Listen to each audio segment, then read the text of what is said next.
It's time to pull up a stool and grab your spot at the bar.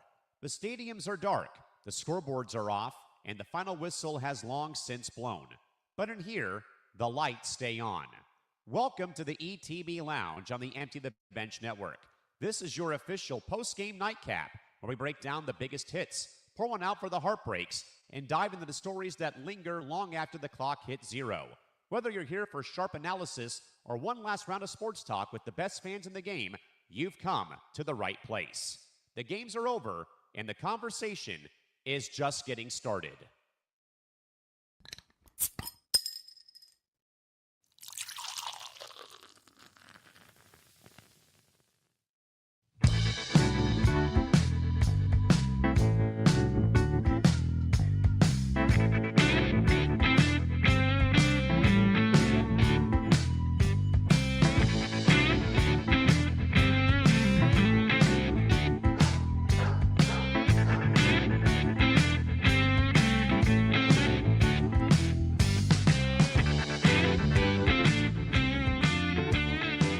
Hey, what's up, everybody? Welcome into another edition of ETB Lounge. I'm Nick DiMartino. That's Nick Morganson. That's Connor Rowland. I said it right, correct? Yeah. Okay. Just making sure. You can follow us across social media at the ETB Lounge. You can follow the Empty the Bench Network across social media at ETB Network. You can follow me on Twitter at Nick DMart, Nick at N Morganson Radio, and Connor. Redmayne 516. Redmayne 516. I used to have a lot more hair before I chopped it off, so it made sense then. All right. And you can, I said you can watch all Empty the Bench shows on youtube.com/ETB Network. And this show is officially a 3-hour show from 8 to 11 p.m., 5 to 8 Pacific time. All right. So how are you guys doing today? Hanging in. Pretty good. We had some good baseball earlier today, so I'm pretty happy. Hey, speak for yourself. Well, you go ask Frank the Tank. That's all you need to know. Actually, if you want to know how Frank the Tank is feeling now. Heartless, gutless, fucking shit, most gutless, fucking team. You're welcome. I added that. Yeah, we'll get to that. We'll get to that later. I mean, we had some good baseball. We just didn't have any good baseball in Queens. Well, you know what I can say, though? We had a really good weekend for this network, though. We had close to 2,000 people watching us live for the NFL draft coverage. We did the first 3 rounds. First time we've ever done rounds 1 through 3 for draft coverage. So it was nice. We had a lot of people watching. It's probably better than half the other networks that I saw do garbage NFL draft programming, including the one that Nick knows I'm clearly talking about. It was bad. I went and I checked it out for like 2 minutes, and it just sounded like a Giants draft show. I mean, speaking of, though, that was we were talking about it earlier. This draft was interesting, to say the least. I think there were some very clear, like, why did they do that? And some very surprising victors, I would say. Yeah, I mean, look, I'm a Jet fan. As far as the Jets draft, I was fairly okay with it. Yeah, it was really good for all things considered. It was better than I thought. I mean, look, I think there were good and bad parts of the draft for the Jets. I think that the first 3 picks, I think, were very good. Trading up to get Omar Cooper was very good. Kenyon Sadiq was also a very good pick. And David Bailey, I don't think is such a bad. I think was a pretty good pick at 2. Maybe I would have preferred Arvel Reese. You can't sneeze at that one either. Mm-hmm. But trading up, Bailey, though. I think Bailey's going to be a good player. No, I think either one of them would be good picks. The one pick I didn't like was the Cade Klubnik pick. They traded up. Oh my God! No way! I'm the exact opposite. I am so happy about the Cade Klubnik pick. Like, why? Well, because I followed his career in college. He sucked last year. He didn't do well last year. He didn't do well last year, but he still did better in his last year than, I wouldn't say a fair average of QBs, but he was coming off an injury. He didn't play as many games. The year before that, 36 touchdowns, only 6 interceptions, 14 games. You know, his stats alone at the end of it, like when you take him as a whole, as an aggregate, this is a very impressive QB resume to go number 110.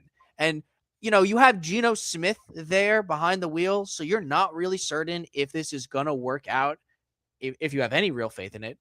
So getting someone like him, behind the wheel for all of this, I would put it in his hands and see where he could go.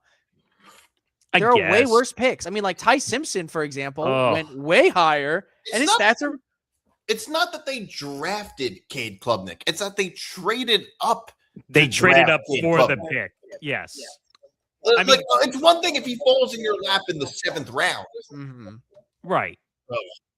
Would this be something you would revisit if he turns out to really start to pop off? Okay, but you're talking about a fallacy of a predetermined outcome. Yes. Well, yeah, it's a hypothetical. It's just I always feel like draft, no matter which team you are, and I'm guilty of this too with my Lions. But no matter which team, I feel like people tend to assume the negative on certain things, and then obviously we want a positive outcome, but I just feel like there's always a negative disposition with almost anything a person's team does.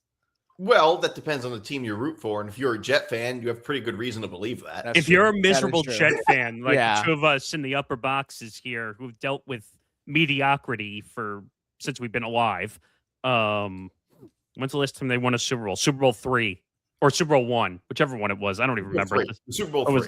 Was it Super Bowl 3? Oh, yeah. In 1969. Yeah, it's been a long time. It's as bad as a Knicks fan, actually. It's worse. But it's worse. Yeah, I feel like it would be worse. The Knicks are a more completed product. Like they actually have a decent team.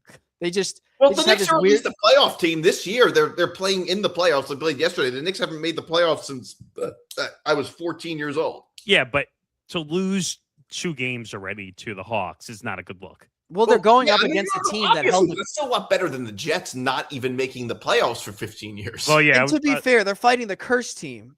Just before last season, for 16 years, the Knicks always lost the Hawks on their home court. It's hard in a year to remove that sort of effect. You need a priest to come out to the court. You need him to bless it. You need to get a shaman to ward away angry spirits. Just don't invite Kyrie Irving because he might do some weird stuff on the court before the games. That's true. He'll come with some curry and start waving it all over the court and just or say that the world is flat when it really isn't. Well, we all know Kyrie Irving's a weirdo.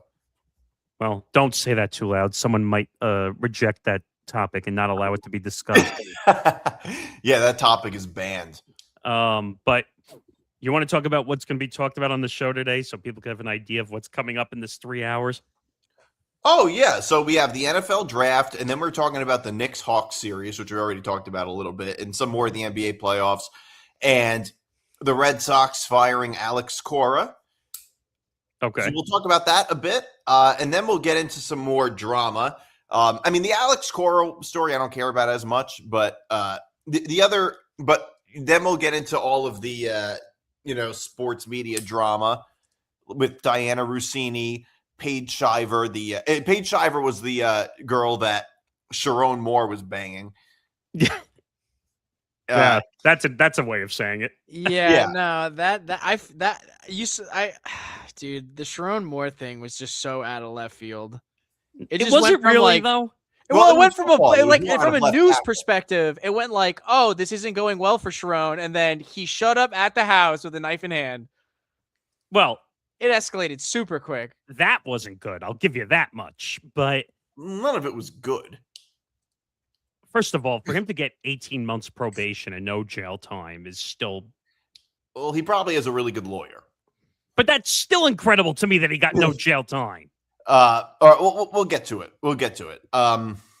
And then we're talking, we'll talk a little bit about the Raiders drafting Mendoza. But I think the more important question would be the Rams drafting Ty Simpson. But first, I do just want to talk a bit about maybe the Jets draft picks. Nick, were you happy about because you're a Jet fan? Were you generally happy about this year's draft?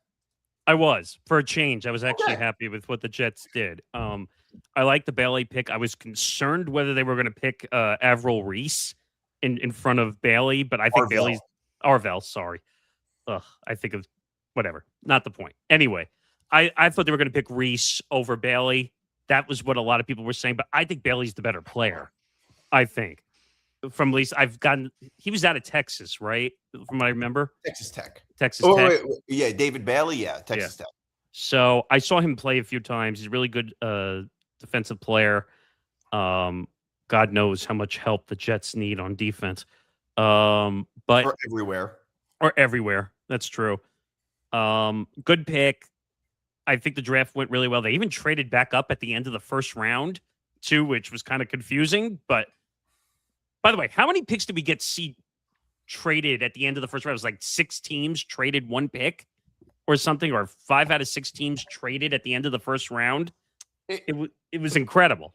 Just watching no one wanted to pick. This has been a unique draft class in that regard as well, because I feel like the overarching opinion leading up to this draft was like, there's no real good QBs in this class. And so when there isn't a good pool of QBs, I feel like people tend to like move on or run away. Pick. Yeah.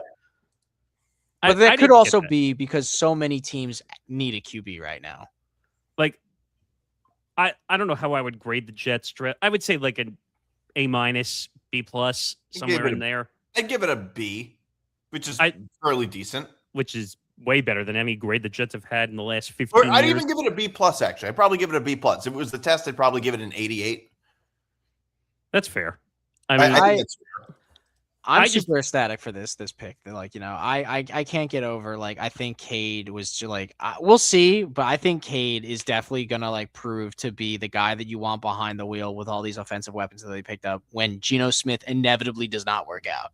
I was okay. What makes you think though? What makes you think that when Cade Klubnik has clearly regressed his senior year? He did, but I'm of the opinion that there had to have been an injury to cause such a sharp regression, because like if it was a more gradual one, then I'd be like, okay, like maybe this is just him like, not scaling his talent with each year, and this is just where he like kind of caps out.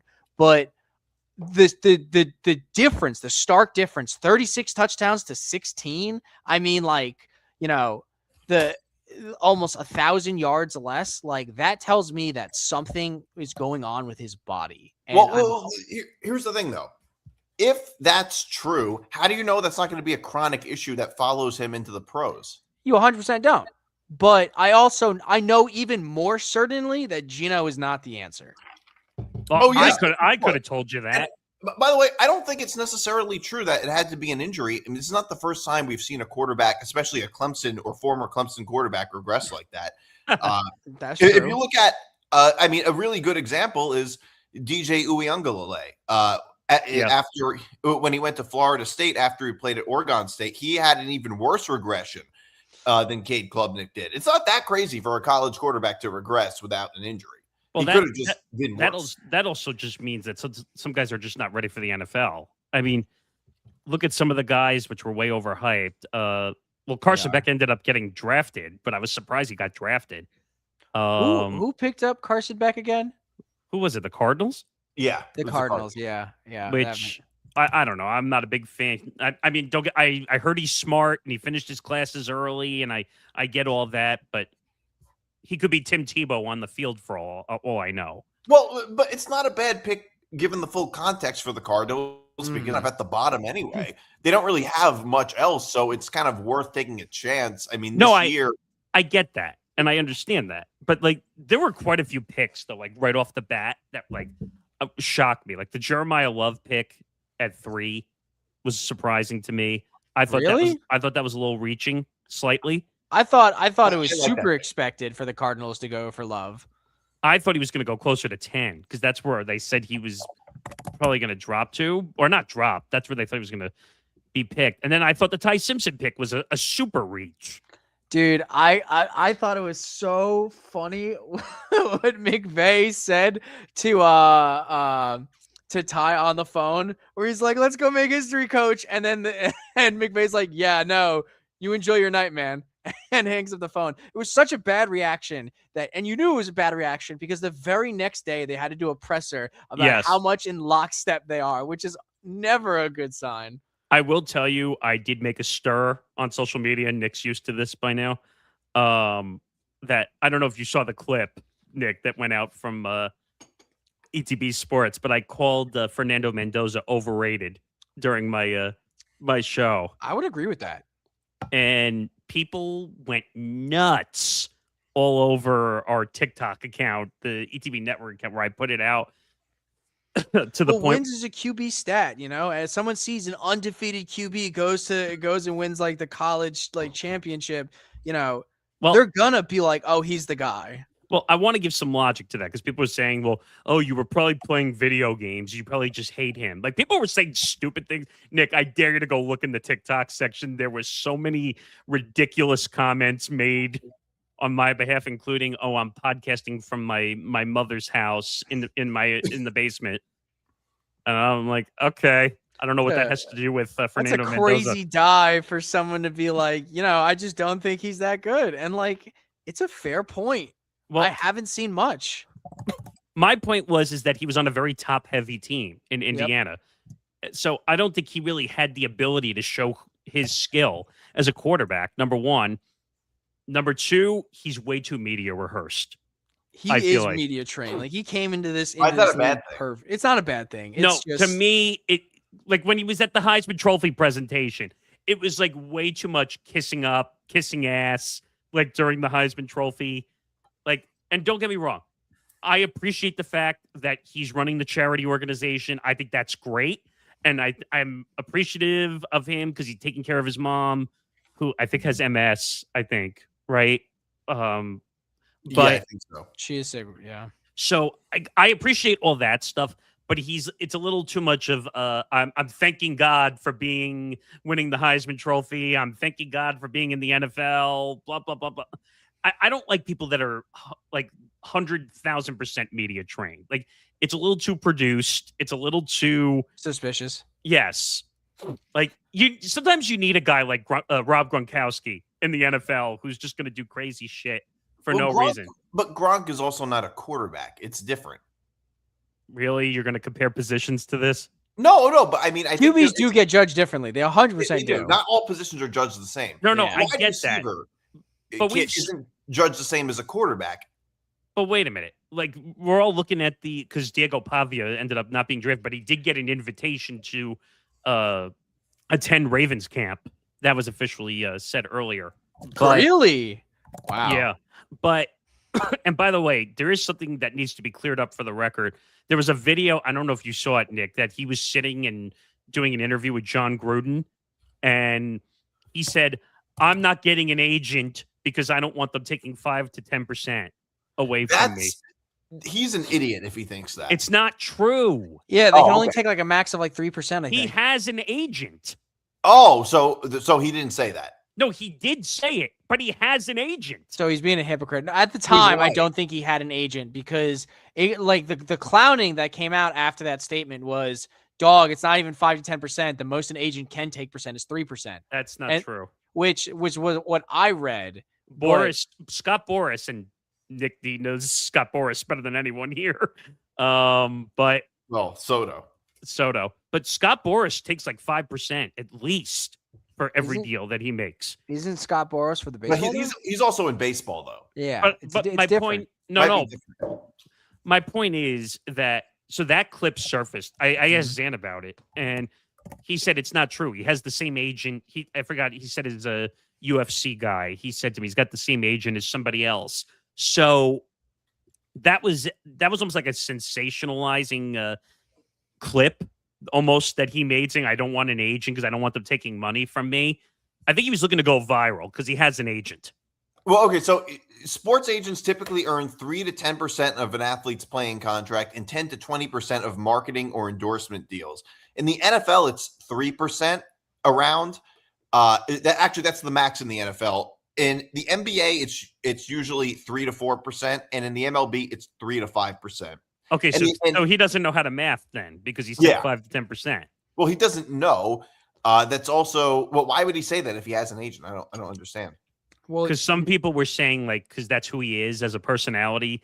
People are comparing it to Johnny Manziel, and ironically, the two of them are friends. No, they are very similar in personality, but they're also like the same kind of like aggressive, overconfident, egotistical football guy. He's never going to make the NFL though. Like I know he got the invite and all that stuff. Is he really going to make a team? I don't think so. Yeah, I think he will.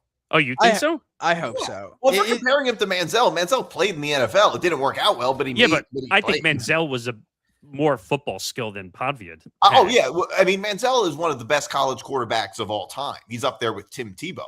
His attitude got him more in trouble than his playing. Yeah, because Diego Pavel's stats are actually really good. Like this whole thing about him getting robbed of the Heisman. Oh, I understand. That's stupid. I understand it at the very least because prior to like if you discount all and like obviously all the stats that Mendoza racked up from the playoffs on and all that jazz in the regular season, Pavea had better stats than Fernando. It's just that a lot of people consider wins to be a QB stat, and because he was on an undefeated team, it went for him. I have a problem with Nicky and I have had this argument multiple times about levels and stuff in college football, like including the playoffs, how I think it's just done so poorly. And I don't think it should matter where the team is. Your record is your record. Mm-hmm. And a 2-loss team should not be above a 1-loss team or a player on a lower team. No, wait. The reason I'm making the point is that if the guy had better stats, he should win the Heisman. Like if that's the case. But his own attitude. But here's the thing, though. Stats, though, are not totally black and white. Like you can't say somebody necessarily has better or worse stats. There's always context to those stats. Yes, you can. Look at the math. Well, no, because it's not that simple. Are you going to bring in like strength of schedule or strength of division? Because like if you're strength of schedule means nothing. But it does matter for sure. I mean, Diego, in fairness, both teams played tough schedules. Like, I don't really think it's fair to say, I don't really think that would make a difference, but you also have to take into account context. Let's say like one quarterback throws for more yards per game than another quarterback. That could just be because they throw the ball, they pass more than the other guy does. But you still have to throw. But here's the thing. Here's where I pick up from this. Beyond just like you still have to throw. If you want to take context into this scenario, let's do that then. Fernando Mendoza had a way more talented team than Diego Pavea did. Diego Pavea got better stats than Mendoza with a shittier team. So if you're taking the context of the situation, I think that makes Diego look even more impressive. Well, yeah, I mean, that's what I said before. I said that Mendoza had a more top-heavy team in Indiana, and people destroyed me in the comments saying, "Well, you obviously didn't watch him play." I did watch him play. When you have more weapons, your stats are going to be higher. 100%. Well, I don't think I would argue I wouldn't argue that he had better stats than that Diego Pavia had better stats than Fernando Mendoza. He threw for more yards per game, but Fernando Mendoza also went 41-6 for the season, and Pavia went 29-8. There it is. See, wins are a QB stat. Like that's what I'm talking about. Mendoza went 41-6, and Pavia went 29-8. Oh, wait a minute. In terms of touchdowns to interceptions. Oh, you're talking about touchdowns to. I'm talking about touchdowns to interceptions. I don't really think it's so clear that Pavia had better stats than Mendoza. He threw for more yards per game, but I don't necessarily think he had better stats in every way. I mean, the one thing I will say though is anyone who has 88 touchdowns over his entire college career, 27 ins. But wait, so I don't agree with the whole BS that people say, oh, that Pavia was robbed of the Heisman. First of all, voting is voting. You can't control how voting is done for the Heisman Trophy. Anyway, that's all a matter of who people vote for and who they want. It's a popularity contest at the end of the day, who wins the Heisman Trophy. There's no knowledge or information that's going to make you say, oh, I'm picking this. Like, if they think he's the best quarterback, he's the best quarterback. That's who they're going to pick. It has nothing to do with the stats. I think his media training, Fernando's media training, goes heavily into that, though. Like people hate Pavia. That's why they didn't want to vote for him. I saw. I mean, chances are Mendoza would have won anyway. But you know what? The thing with the Heisman Trophy is that it's not just about who the best player is. Like, that's really just not who wins the Heisman Trophy. There is a little bit of politics involved. And that's what I just said. Yeah. Right. So I don't disagree with that entirely. Like, yeah, I think there is a lot of politics involved. And usually it's not a player with a negative image that wins the Heisman. It rarely ever happens. No, but I'm saying that didn't help his cause by any means by being a jackass off the field. No. And he's, I mean, I remember I was on Twitter and I saw a picture of Diego Pavia with the caption, if Axe body spray was a person. Yes, I saw that. I would agree with that. I don't know. Do I think he could be a decent quarterback? Maybe. Like, is he going to do what Brock Purdy did as Mr. Irrelevant? Like, no. Like, that happens once in a blue moon that you see Mr. Irrelevant turn into a decent quarterback. He also went to a very good system. Like, what Diego Pavia can do it in the NFL, I think really depends on the team he goes to. I mean, I could see Pavia being more like Tim Tebow than like a Brock Purdy. Well, here's the thing that kind of bothers me. You know, when they talk about Diego against like why he's also not drafted, they're like, dude, he's 5'9", he's 5'10", or like whatever. And like short QBs never work. The aggregate height of his O lineman in the last 2 years is 6'4". So like he's already dealing with tall guys. It's not gonna be like, sure, like I think the aggregate height on an NFL team for O linemen is probably gonna be in the range of like 6'5", 6'6". But the dude can pass, and his height is not a problem. You know, height matters a lot more in the NFL than it does in college. It does. Well, it except really for the does. NBA. I would say the NBA is a height sport more than any other Well, sport. yeah, no. The NBA, no, I'm talking about strictly quarterbacks in the NFL. Height matters a lot more. It's like dating. You got to be at least 6 feet tall to have a shot. Oh, jeez. Well, I was going to say, though, is going, like, comparing to the draft from last year, look what happened to Shedeur because of his shitty attitude off the field and dealing with his father. That was criminal. Here's the reason why. Your attitude as a quarterback is a better proxy of how things will turn out than if you're, say, a wide receiver or a running back or a defensive player. But I will say that's not 100% fair either. That just because someone acts like an asshole before the draft doesn't mean that's how they're going to be on the field and how they're going to play either. No. You also got the really pretty bad coaching from his dad in regards to that. I agree. When his dad got drafted, he really did make teams crawl for him. Like, he had that personality of, what are you going to do for me? And Shedeur didn't have the stardom to act that way, but his dad prepped him that way because that's how he got drafted. So it's like, part of me feels a little bit bad for Shedeur because he's 23 years old, I think. Or last year was 22, something like that. So he was very much being coached by his dad. 24. He's 24 now. So last year he was 23. So he was still very young and was still very much being coached by his dad. And, you know, I think a lot of it was his dad's fault. You would think that he would try to humble him because I understand that Dion himself is very cocky, but he also is older. That's being nice. No, he's very cocky. But you would also think, though, that Dion would have the wherewithal and the wisdom to realize that he earned it and that he would want his son to be more humble than he is. But that's not the case because he saw his father be a jerk off like his entire career. It's true. But at the same time, Deion Sanders also tries to humble his own players. Like, if him as a coach, he was also very big on like, make sure you sit in the front row at every class and you show up on time and things like that. He was all about grades and being exactly. respectful. So if he's like that with his players, don't you think he'd also be like that with his own son?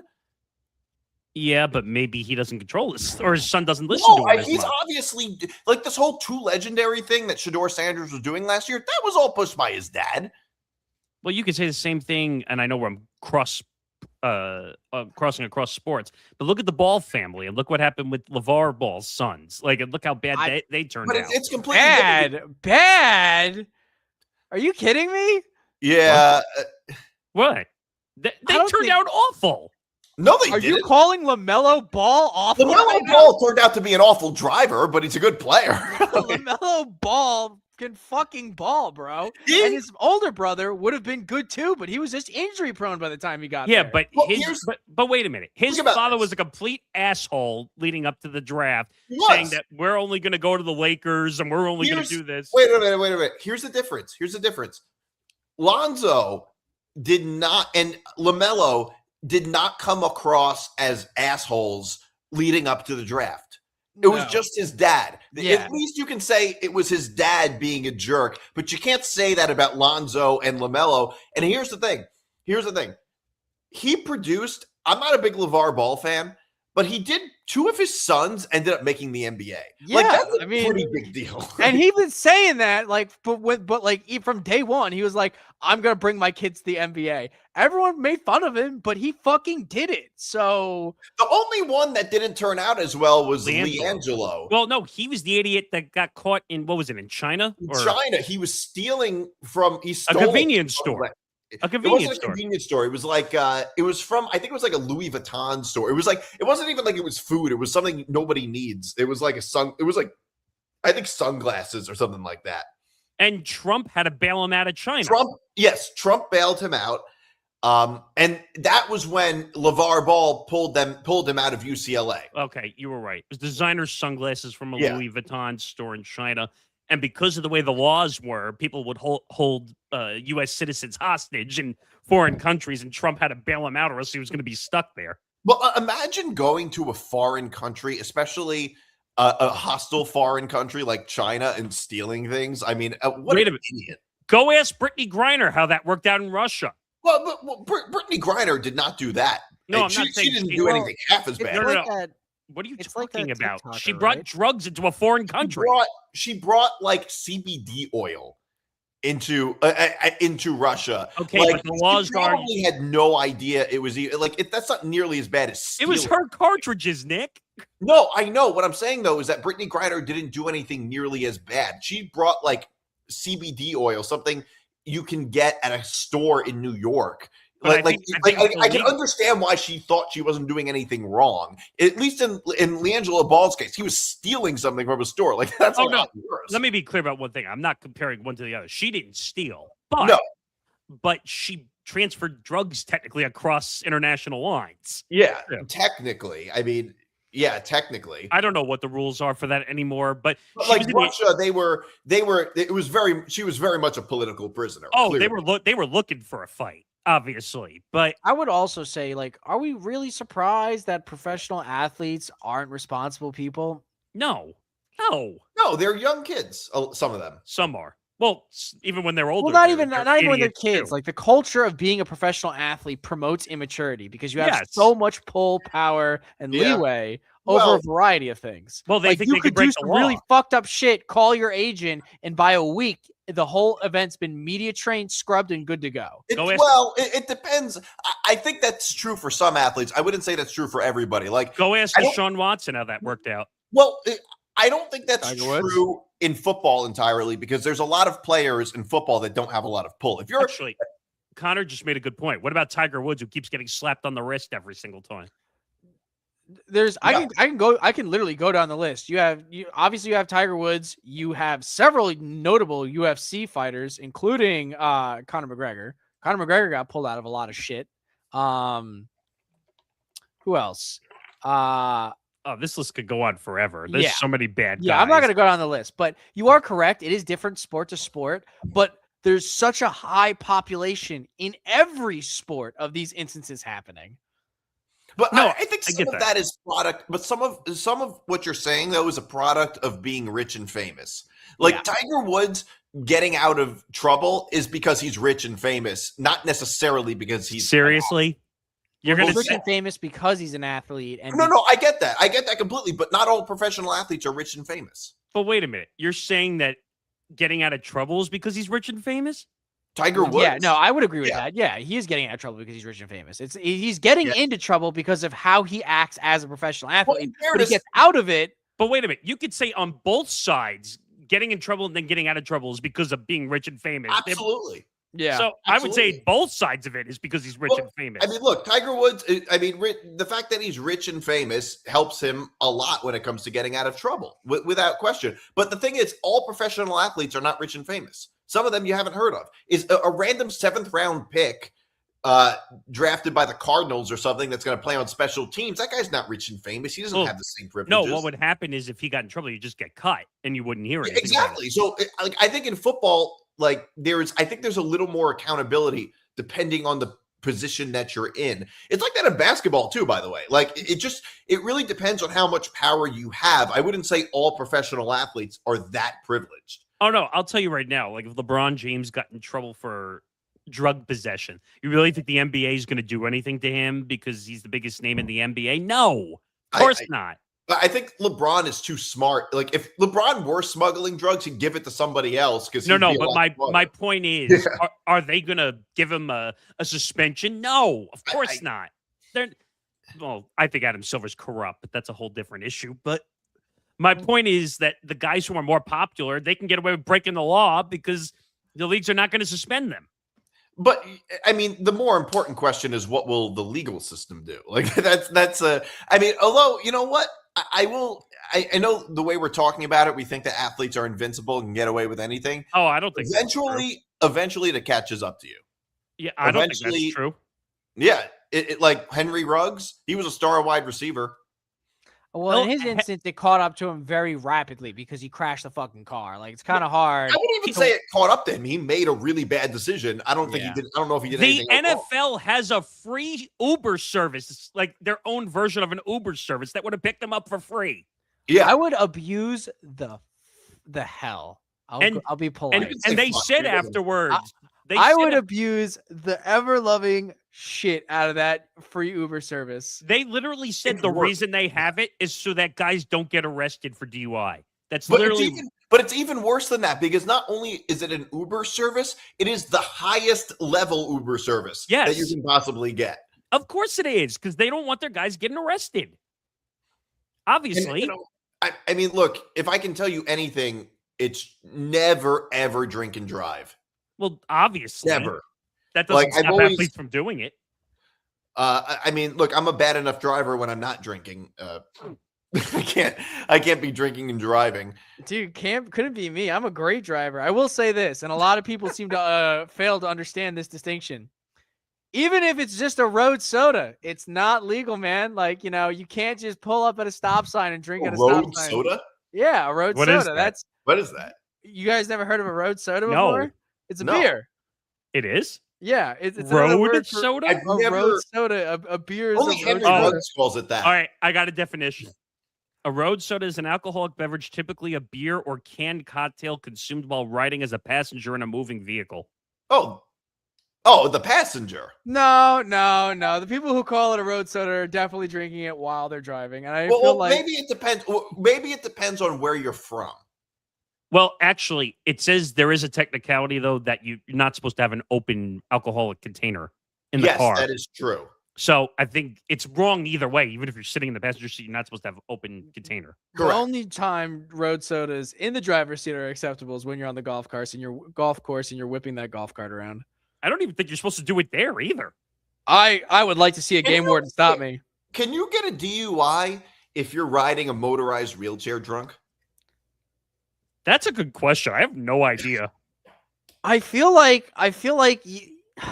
you'd have to be riding that that scooter like somewhere you're really not supposed to be, like on the side of a highway or something. Have you seen some of these people on these motorized wheelchairs? They're out of control, some of them. I have seen people on those like motorized e-bikes that can go like 80 miles an hour and they treat it like a dirt bike. Like that, I'll never forget. There's one video of 3 kids on those motorized e-bikes driving through a golf course and you treating the golf course like a dirt bike trail. And to me, that's crazy. To me, like a 14 or a 15-year-old can go out and buy something that goes 80 miles an hour. That's nuts. By the way, this says you can get a DUI or a DWI on a golf cart while on a golf course, by the way. I feel like that only has to happen if you end up sinking the golf cart into like the lake or something. Well, it says because golf carts are generally considered motor vehicles.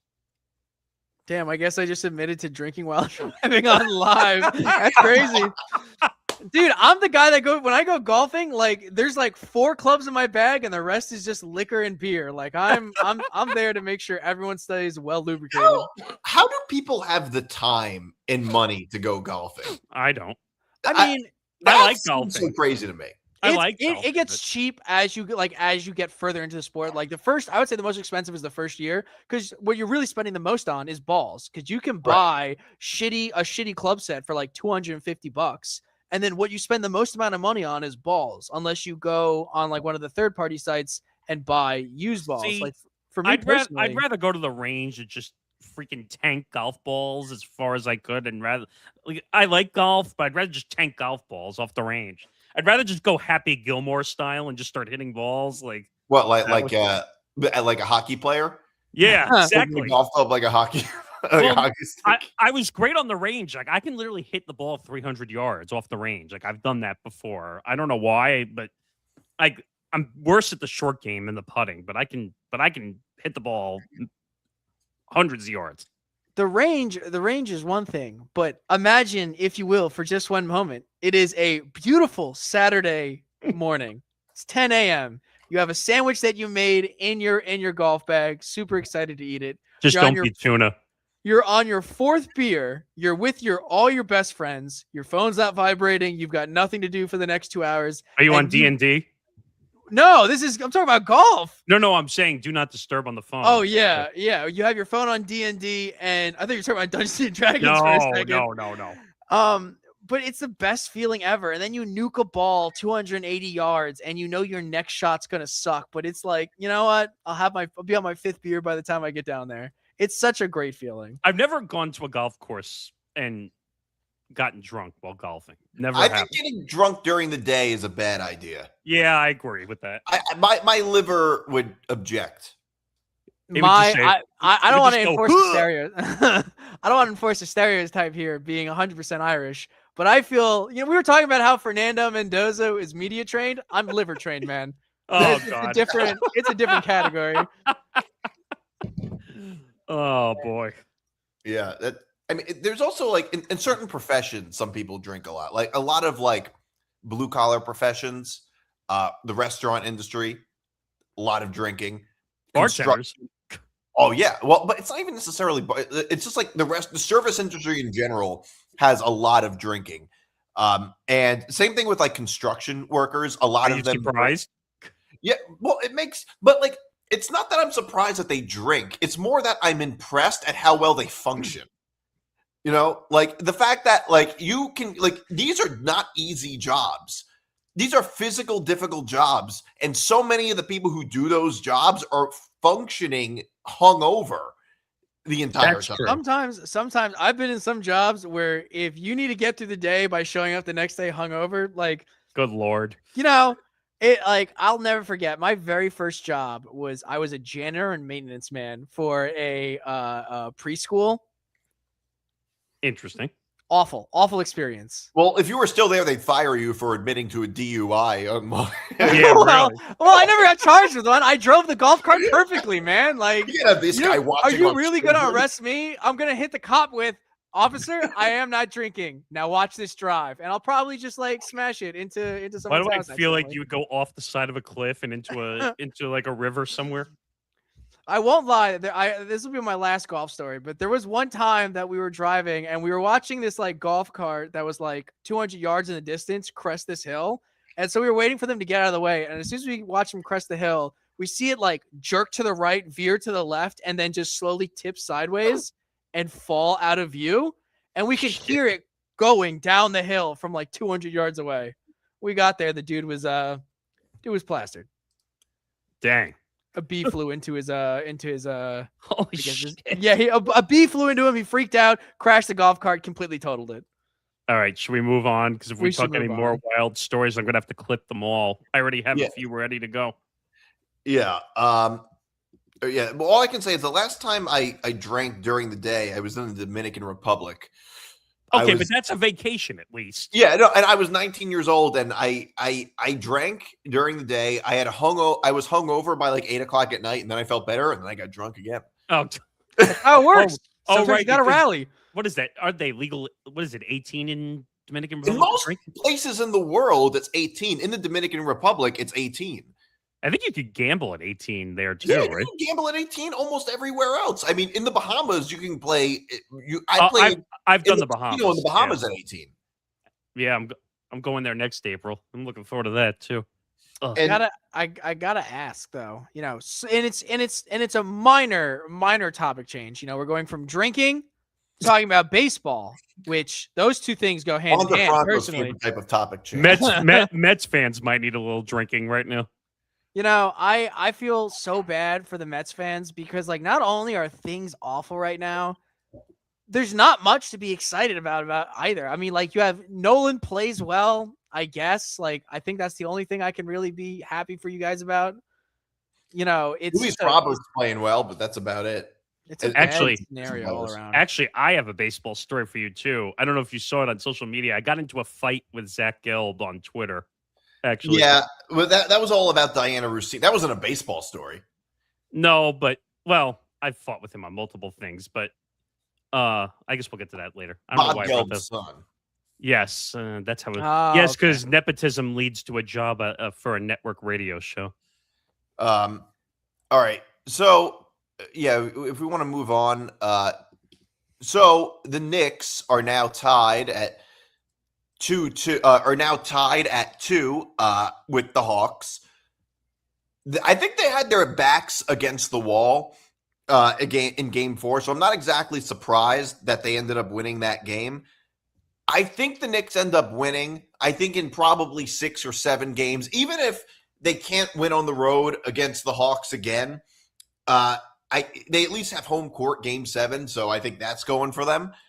But in terms of how I see the Knicks this year, it's clear to me that they took a step back from last year. It's clear to me. Well, I think the expectations were high, though. But was it unjustified? Yes and no, and I'll tell you why. So yes, because beginning of the year, Tatum was out. Everyone thought the Celtics were going to fall into the deep, dark abyss, which did not happen because Jaylen Brown had an MVP-type year. And by the way, Jason Tatum looked unbelievable since he's come back. But right now, he's having a rough start. I won't lie. Yes, and then did anyone think Detroit was going to go off and be the number 1 seed in the Eastern Conference in the playoffs? No. Let's go, baby, Detroit! But I wouldn't be saying that too loud because Orlando is close to beating them. Listen, we got this locked. All right, we're gonna lock in. We're gonna get this shit right. You can't beat Orlando right now. That's a problem. Anyway, should the Knicks have? The Knicks had huge expectations because the Pacers fell apart with Tyrese Halliburton being injured. Mm-hmm. That was really the big competition on the East side. And then they had a good year. Then they had injuries, and I'm forgetting the guy's name off the top of my head who always gets hurt on the Knicks. Was he the power forward? I Towns? think. What? You're talking about Towns? You're talking about No. Mitchell Robinson? No. The one who had the leg injury constantly throughout the year. I'm forgetting his name off the top of my head. On the Knicks? Yeah. I'm looking it up because I can't remember. Oh, OG. Oh, he's not a power forward. Not power forward. Yeah, OG.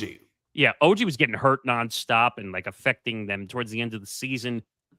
Well, they don't have their whole strategy is they don't have any real depth on their bench. I feel like their whole strategy is let's assemble the Avengers. Let me get a bunch of dudes on my starting line that can play the ball real well. They need Giannis. They're going to win the game, and if they can't win the game, we're not going to. They have better depth than they did last year. No, because they made it past the round. No, they did. I would better. I'm not saying it's good, but it's better. They at least have Jordan Clarkson and Jose Alvarado. That's better than what they had last year. I'm going to tell you right now, if they lose this series, Mike Brown should be fired. I'm just going to say that now. Because this would be a massive disappointment, Nick. It'll be a huge disappointment. They're not going to fire him because they're going to give him more than 1 year. But I think it would prove that the Knicks made a mistake firing Thibodeau. They clearly made a mistake. Yes. I 100% agree with that. Even though I did not love Thibodeau, I think that he should have been given another chance to. But also, Thibodeau had a good year.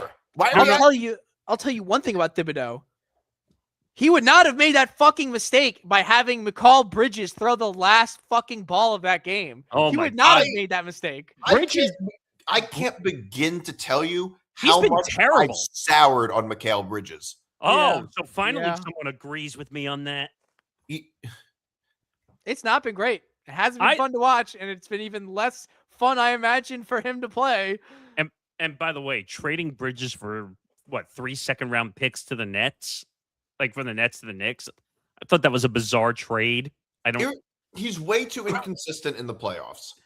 Didn't he get benched because he went over in like 30 minutes or something? Yeah. He was he had a 6-quarter stretch where he had more turnovers than points, rebounds, and assists combined. I don't even think he's that good of a player, to be quite honest. I think he can be good situationally. Sometimes he hits big shots, but here's like last year, Bridges hit a lot of big shots and big moments. That's true.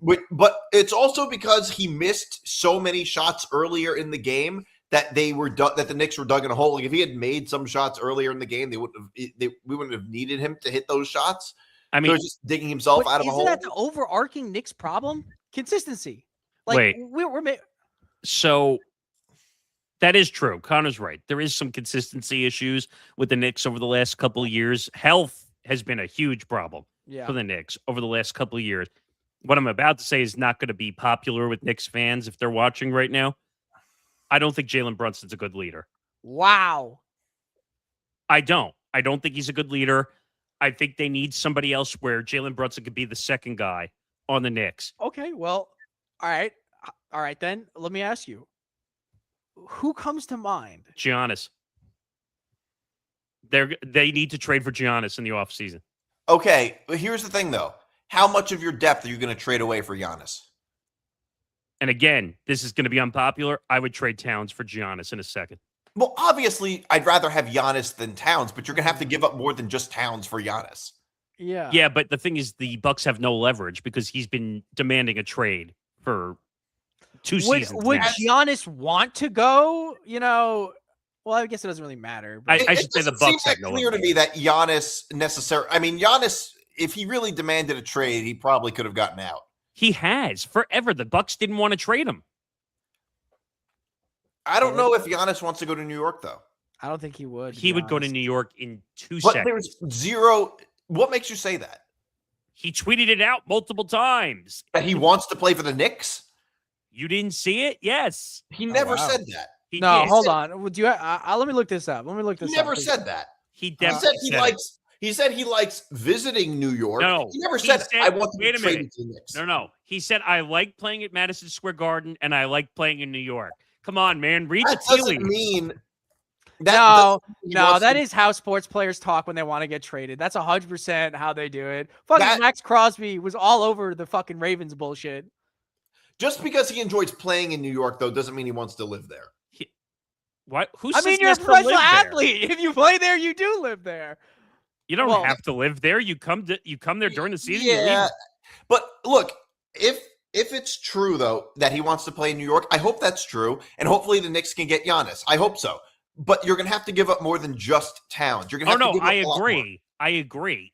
They're going to have to give up. I'd be in favor of it. I'd be in favor of that trade. Like Towns, I don't think is off the table to get Giannis. But you're going to have to give up a lot more, and you can't trade your entire depth for Giannis. Proof of this, by the way, is how did the Bucks turn out this season with Giannis? So there's no guarantee. Injured. Partly, yes, he was injured, but he was out most of the season. But here's the thing: if he was injured most of this year. But a concern I have is, will this injury problem linger? That's fair. New York. That's the concern I have to wherever he goes to play. But if he really wanted to play, because some guys will play through injuries if they like their situation and they're playing through if they have a chance to win a title. Now, I don't know if you saw, the Bucks got investigated because Giannis said he was healthy to play, and the Bucks said that he was not, and they were not willing to let him play whatsoever. They got investigated for that. Yeah, I think that a lot of athletes want to play when they're clearly not healthy enough to play. But again, we don't know that full scenario, what went down there. We don't. At all.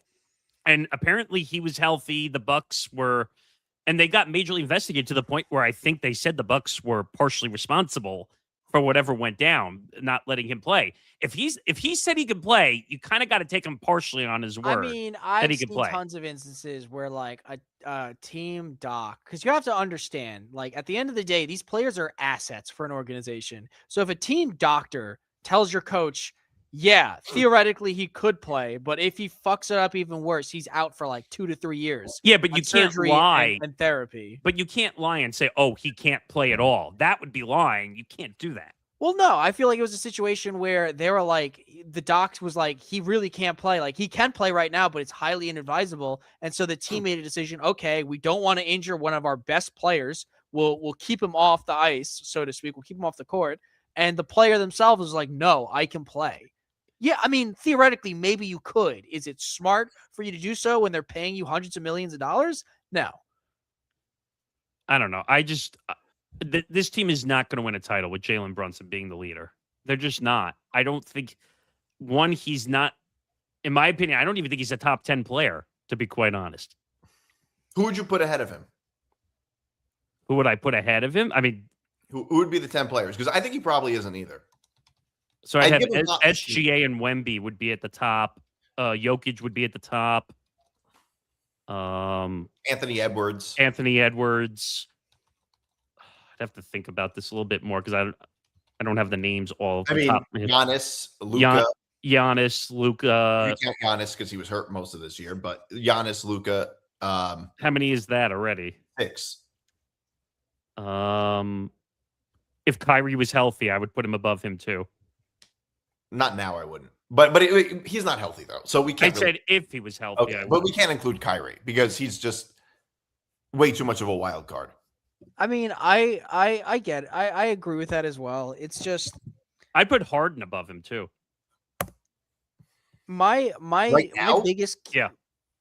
biggest complaint with the Knicks is and this is my issue with on paper teams, and a lot of New York teams were like that last year, where like in baseball, where they like made this star roster and then just ultimately like didn't go anywhere with it.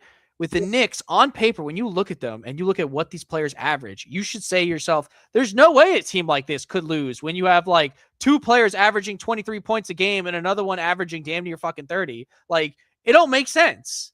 And yet they managed to do it. I just thought of some other 2. Devin Booker, Cade Cunningham, Tyrese Maxey. You can't have Cade. Like, sorry, that's just not even. No, we're saying better than Jalen Brunson. Oh, yeah. Well, I think it depends on the situation. I think Brunson can be the best player on your team, and you can win a championship, but it depends on the other players surrounding him. They don't really have They don't have a second star though. That's the problem. Well, it's not that Cat isn't a second star, but here's how I would put it: their skill sets don't complement each other. Like if you look at Jordan and Pippen. Their skill sets really complemented each other. Michael Jordan was a phenomenal, he was a good defensive player too, but a phenomenal offensive player. Pippen was arguably the best defensive player in the league, at least at his position. But he could shoot too. Yeah. So the point is their skill sets really complemented each other. The problem with Brunson and Towns is that they have the same problems. Right. They have the same problems. Like they're both not good on defense, which is a big problem for somebody like Towns because he's a big man. They also often get into stupid foul trouble late in games, in playoff games, which they did last year a lot, which I think is also a problem. So I think there could be a lot of issues with just the dynamic right now. And the other issue that the Knicks have is that they don't have much depth. If you look at some of the best teams in the West, they all have a lot of, like if you look at Oklahoma City, they're not just a good team because of SGA, it's because they have a whole lot of depth. So, they're very loaded with players. Yeah. So I would say, I don't know. It's just not the same. But I'm looking at some of the other players too, like Kevin Durant, Jaylen Brown, Donovan Mitchell, Steph Curry, Kawhi Leonard. Like I could go on and on and on. I wouldn't take all those players over Brunson right now. Who wouldn't you take? Durant. You wouldn't take Durant over Jalen Brunson right now? No. If he was healthy, he would dominate Jalen Brunson. But I mean, Durant isn't healthy right now. That's the issue. He's not healthy. He couldn't even beat the Lakers without Luka and Reeves when he did play. Boy, did I get that series wrong, predicting it going in. I thought the Rockets were absolutely going to dominate the Lakers without Luka and Reeves. Look, Durant is just not the same player he was. Oh, no, I'm not debating that. But I thought the Rockets were going to run away with that series. I really did. Well, yeah, we all did. But do we think the Lakers are going to win tonight? Yes.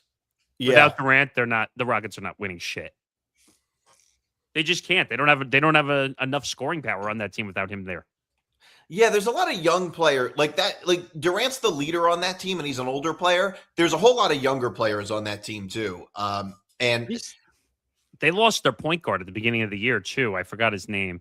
Yeah, they did. But he was a star player-ish. I think he got overpaid. But there's definitely 10 better players than Jalen Brunson. That's for sure. I would say more. I would say there's more than 10. Oh, it was Fred VanVleet. That's who it was. That's it. He was in Toronto and got way overpaid by Houston. He's been around a long time. Fred VanVleet. Was he part of the title team with Kawhi in Toronto or no? I think so.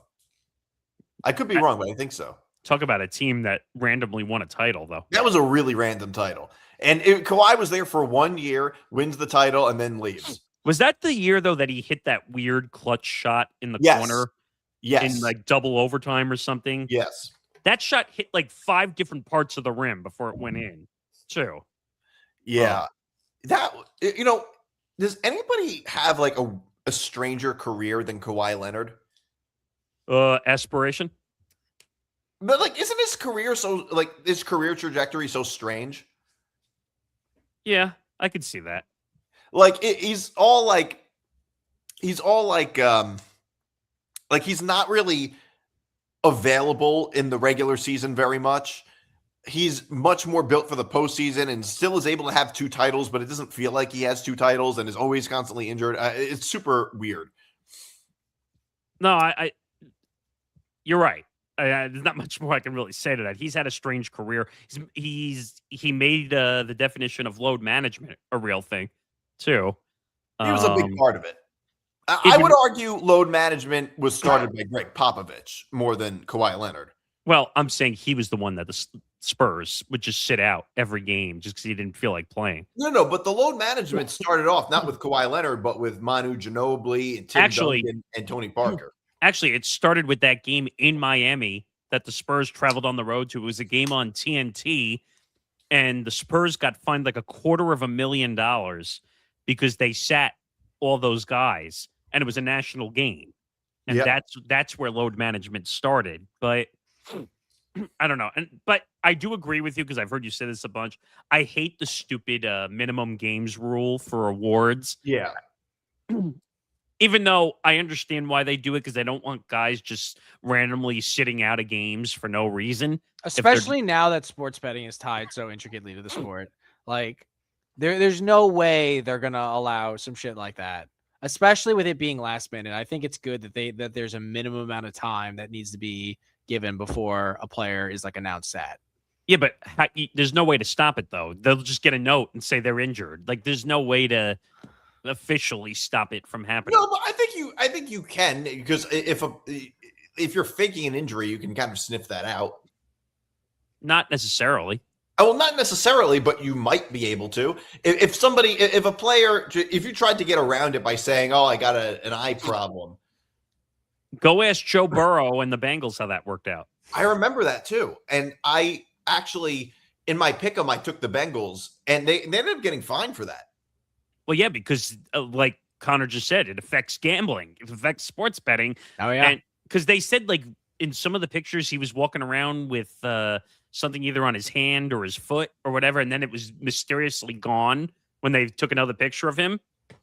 And they had him on the injury report, so people were not starting him or whatever, and then he was playing. Like, it was very odd. Yeah, and the issue is that you're making the bet on false pretenses. Exactly. That's right. You're also like that's why like the whole gambling conspiracy that happened with the NBA. I really think media wise they must have moved mountains to make that not as big of a deal as it really was. Because they also were showing game footage where games were allegedly where Rozier rig the games. And when you look back and watch them, it's so blatantly obvious. Like there were some games where he threw like 4 or 5 passes in the same game, just openly to the wrong person. And then there'd be other games where he would go out at 2 minutes with an ankle injury. Well, yeah, he was looking at prop bets. That's what they were doing. Because go ask Jonte Porter how that worked out. And it was all because he owed this mob-sponsored private poker game. He owed them a shit ton of money. Well, go ask Chauncey Billups how that worked out. Go ask, oh God, who was the Cleveland guy that just agreed to a plea deal? He was the first one that came out because there was finally news. I'm looking this up because I can't remember his name. Oh God, who was it? Oh, Damon Jones. Damon Jones. That's right. So he was the first one that came out a couple days ago or last week and said, "Oh, I'm taking a plea deal to get out of this situation." Is that admitting guilt? That's admitting guilt, right? No, but I wouldn't say taking a plea deal is necessarily admitting guilt. Partially. But in this case, I think it's because that he's guilty. So in other words, I think he's guilty not because he took a plea deal, but because the feds don't go after you like that unless they have all their ducks in a row. I would also say he could be taking a plea deal to avoid greater scrutiny because this is essentially a white collar crime. So when you're accused of a white collar crime such as this, they take a full inventory of your expenses and your money flow and your money management. And even if you aren't, let's say you aren't guilty of this, of what they're accusing you of, I'm sure somewhere in the bank records of a multi-million-dollar athlete, there's other financial crimes that. So I misspoke partially. It says that as part of the deal, he will plead guilty. Okay. So I'm assuming, though, with pleading guilty, he's probably not going to get jail time, though, probably. But I don't know, man. Like, Chauncey Billups was involved in this shit. Like, I heard there was some other people involved in it. I heard Kevin Garnett was supposedly involved in the. And how quickly did the story die? Like I felt like in like 2-3 weeks, done. Everyone. But it was a huge story though for 2 or 3 weeks. Huge. Yeah. I mean, our whole show, Press Row, got thrown in the garbage when that story broke. We had to literally change up the whole show when that situation happened. But you're talking about the whole gambling scandal? Mm-hmm. Yeah, the whole gambling scandal. We had a whole show planned, and we had to throw it all out and talk the gambling scandal for 3 hours. Ugh. Speaking of basketball, that's kind of a gift, though. I guess, but I mean, it's great. You know what? That's a lot better than when we do moving the goalposts and then something happens between. You had me laughing. It comes out. That's happening every week now. You had me laughing as I went back to listen to MTGP, and I was listening to what you said about how you guys have the worst luck. It's true. The Hubert Davis one made me laugh. You know, the best part about the Hubert Davis one was that I was saying that I don't think his seat was that hot, and then by the time the show came out, I remember going through the clips afterwards because the clips were already made. Also, yeah. Oh my God! What? What? Nothing. Nothing at all, man. You know, it's just a normal day over here. What? No, my one of my bets is in the process of landing. So you guys all say that the Rockets aren't going to win, right? That's the consensus. Yes, they're not going to win. If they do win, I win $1,100. If the Lakers win, I win $780. So okay, so you made out anyway. So I made out anyways. The only challenging part was Jason Tatum getting the double-double, and he just fucking got it with the 10th assist. What are you betting on that you can win $1,100? Nick, he's more bankrolled than you realize. That's all I'll say. Yeah. Yeah. Anyway, almost betting like a month's rent. No. Well, the parlay itself was I'll read it off. You know, fuck it, I'll just read it off. Go ahead. It was Houston Rockets, Boston Celtics money line, Jason Tatum double-double, Tyrese Maxey getting 2+ 3-pointers. I boosted it 30% and I put 198 down. That pays out 1168. Yeah, Nick, he's making serious unnecessary wagers. That's close to 1,200. Close. Yeah. But I try not to round up because when you're gambling, are you cashing out that much money or it pays out? No, it pays out. I'm not cashing it out. I've already made a good amount of money today. So any Well, bets- if it pays out that much money, you're not winning. I meant to say, are you winning that much money, or are you just being paid that much money? I'm winning that much money. Okay. He's actually winning that much. And by the way, that's a good plug. Unnecessary Wagers with Connor Rowland and Nate Miller every Friday, 5 p.m. Eastern time. Please come join. We don't just talk about, hopeful picks. We talk about trends that have been going on, teams to look at, things that have just been really going well for certain teams. Because at its core, gambling's all about patterns, and you just want to lock into that flow state at the right time. Check us out. We yap the shit. They had a good first episode, Nick. They had like 170 people watching the first episode. Oh, nice. So I'm excited for it. So, but watching him because I was in the background watching your parlays are insane. Some of them, but you have a method to the madness, though. So, dude, I'm still crying. If you'll allow me to have my little, on the shower floor moment. If the Washington Nationals didn't let up that last homer of the overtime, I would have won like $3,000, and I was killing myself because how the hell on 2 outs, 2 strikes, the last ball you throw of the game, it ends up being a home run. How dare you? By the way, Nick, you want to talk about true unnecessary wagers going on over here? These are more unnecessary than my wagers or Liam's wagers. So he fits the show perfectly, hosting it in the off-season scenario. But all right. Before we get back into the show, obviously, because we blew into hour 2 already, make sure you check out the network at ETB Network across all social media platforms. YouTube.com/ETB Network. Like and subscribe. We broke 1,100 subscribers, which is great. So please keep hitting the subscribe button on the channel. Watch hours are doing great. Over 2,200 now. We need help getting to 4,000 watch hours. So please watch our shows. Even if we act insanely stupid for no apparent reason, just watch the show.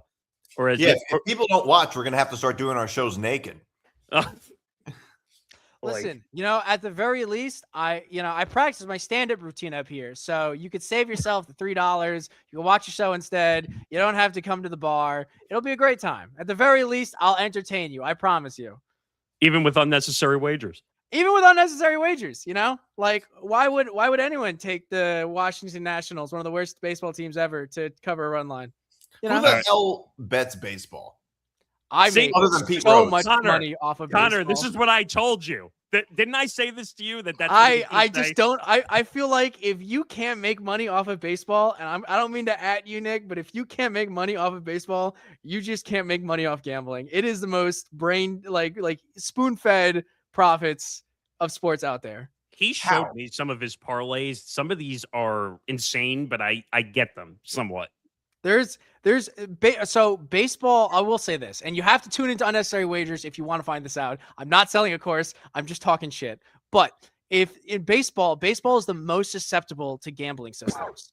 There's only there's a very limited number of outcomes that can happen. So if you have a big enough purse and you cover enough sides for some particular end to happen, and certain things that you take lend itself towards other things to happen, you can maximize your payout. Like you can put in 300 for the day, but couldn't that be true about any sport? Not really, no, because there's like some sports that are very susceptible to comebacks. Football, most notably.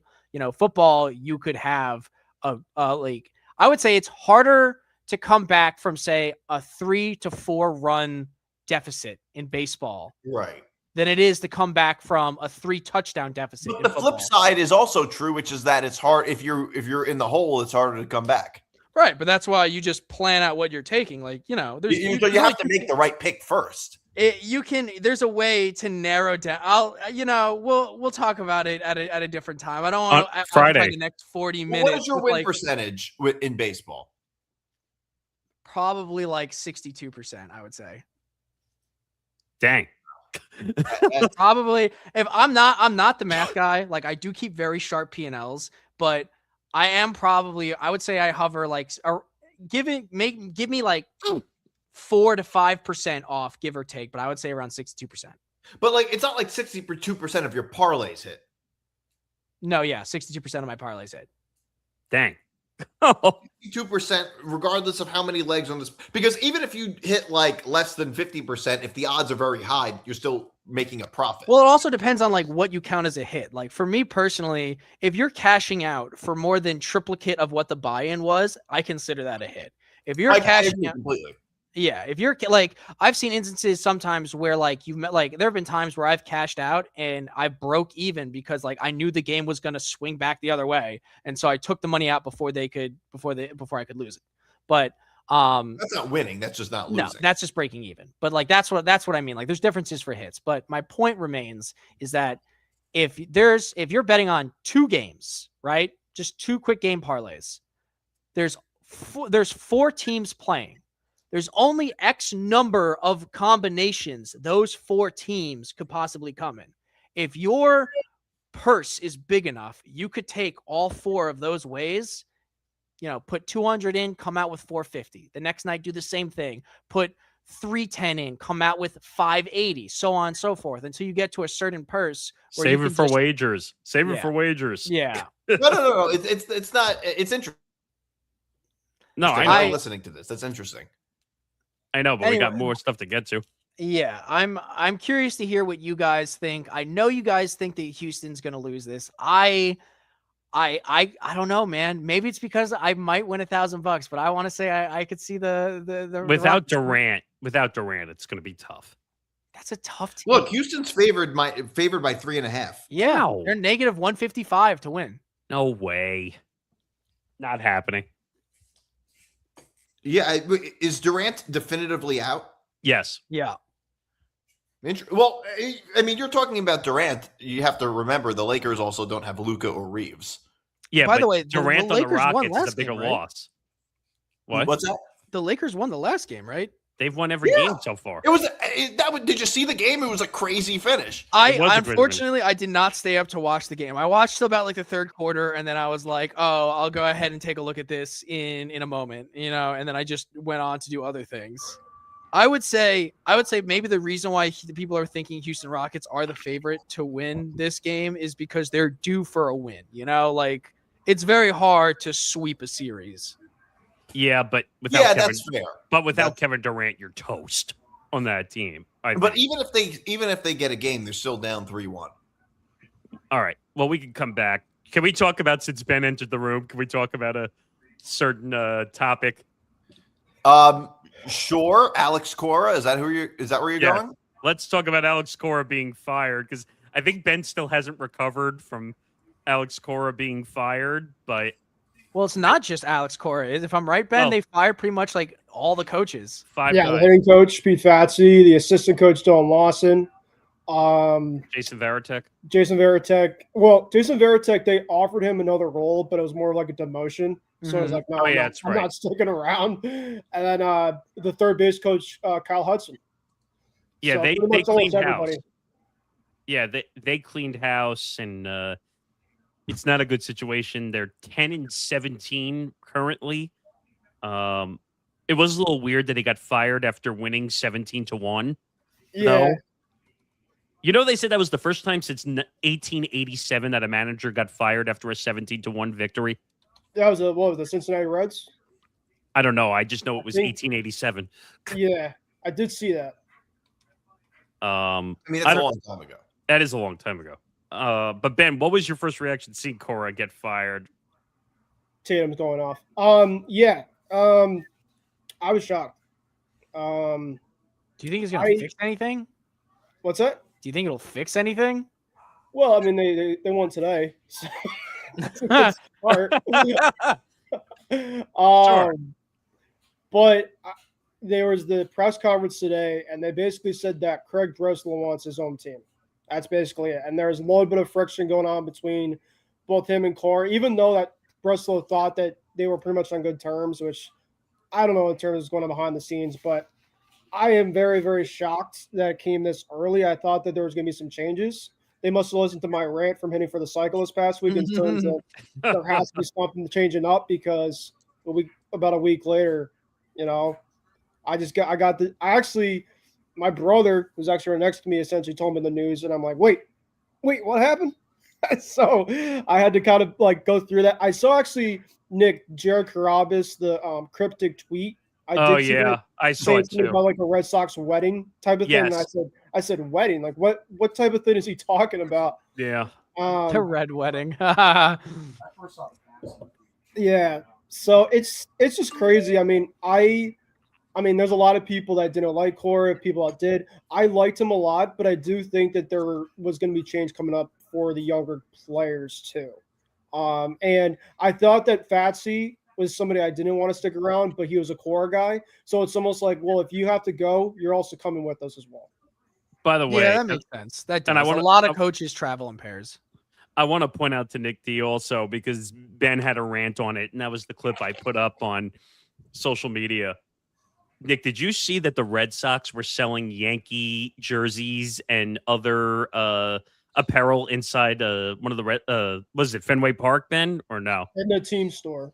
In the team store, they were selling Yankee gear. That's not a good look for their team's financials. If you're selling other teams' merch, not only is that terrible for your popularity ratings, it's your rival. Well, so this is the thing, so I've obviously been in the team store countless times. I actually went in January. It was actually I went up for a Celtics game, and I'm like, you know what? I got a little bit of time. I took an Amtrak back to my place, so I went past Fenway. Of course, nobody was there. You know, obviously it was just very, very quiet. Go up to the team store. There's a couple people there, but I'm looking around just seeing if there's anything new, and I saw some like opposing hats from like different teams. And I said to myself, I'm like, well, I've seen it before, but I'm like, now you're starting to have a lot of Yankees. The thing that really picks me off, and like Nick, like I get, of course, like you're a Yankee fan, but the 27 World Series stuff inside, like, I'm sorry, like that just like did me in. Like I don't get it. I mean, as a Yankee fan, I feel bad for you. You're selling Yankee merch inside of the Fenway store. I mean, that's embarrassing. That's like if they sold Iran merch at the Pentagon.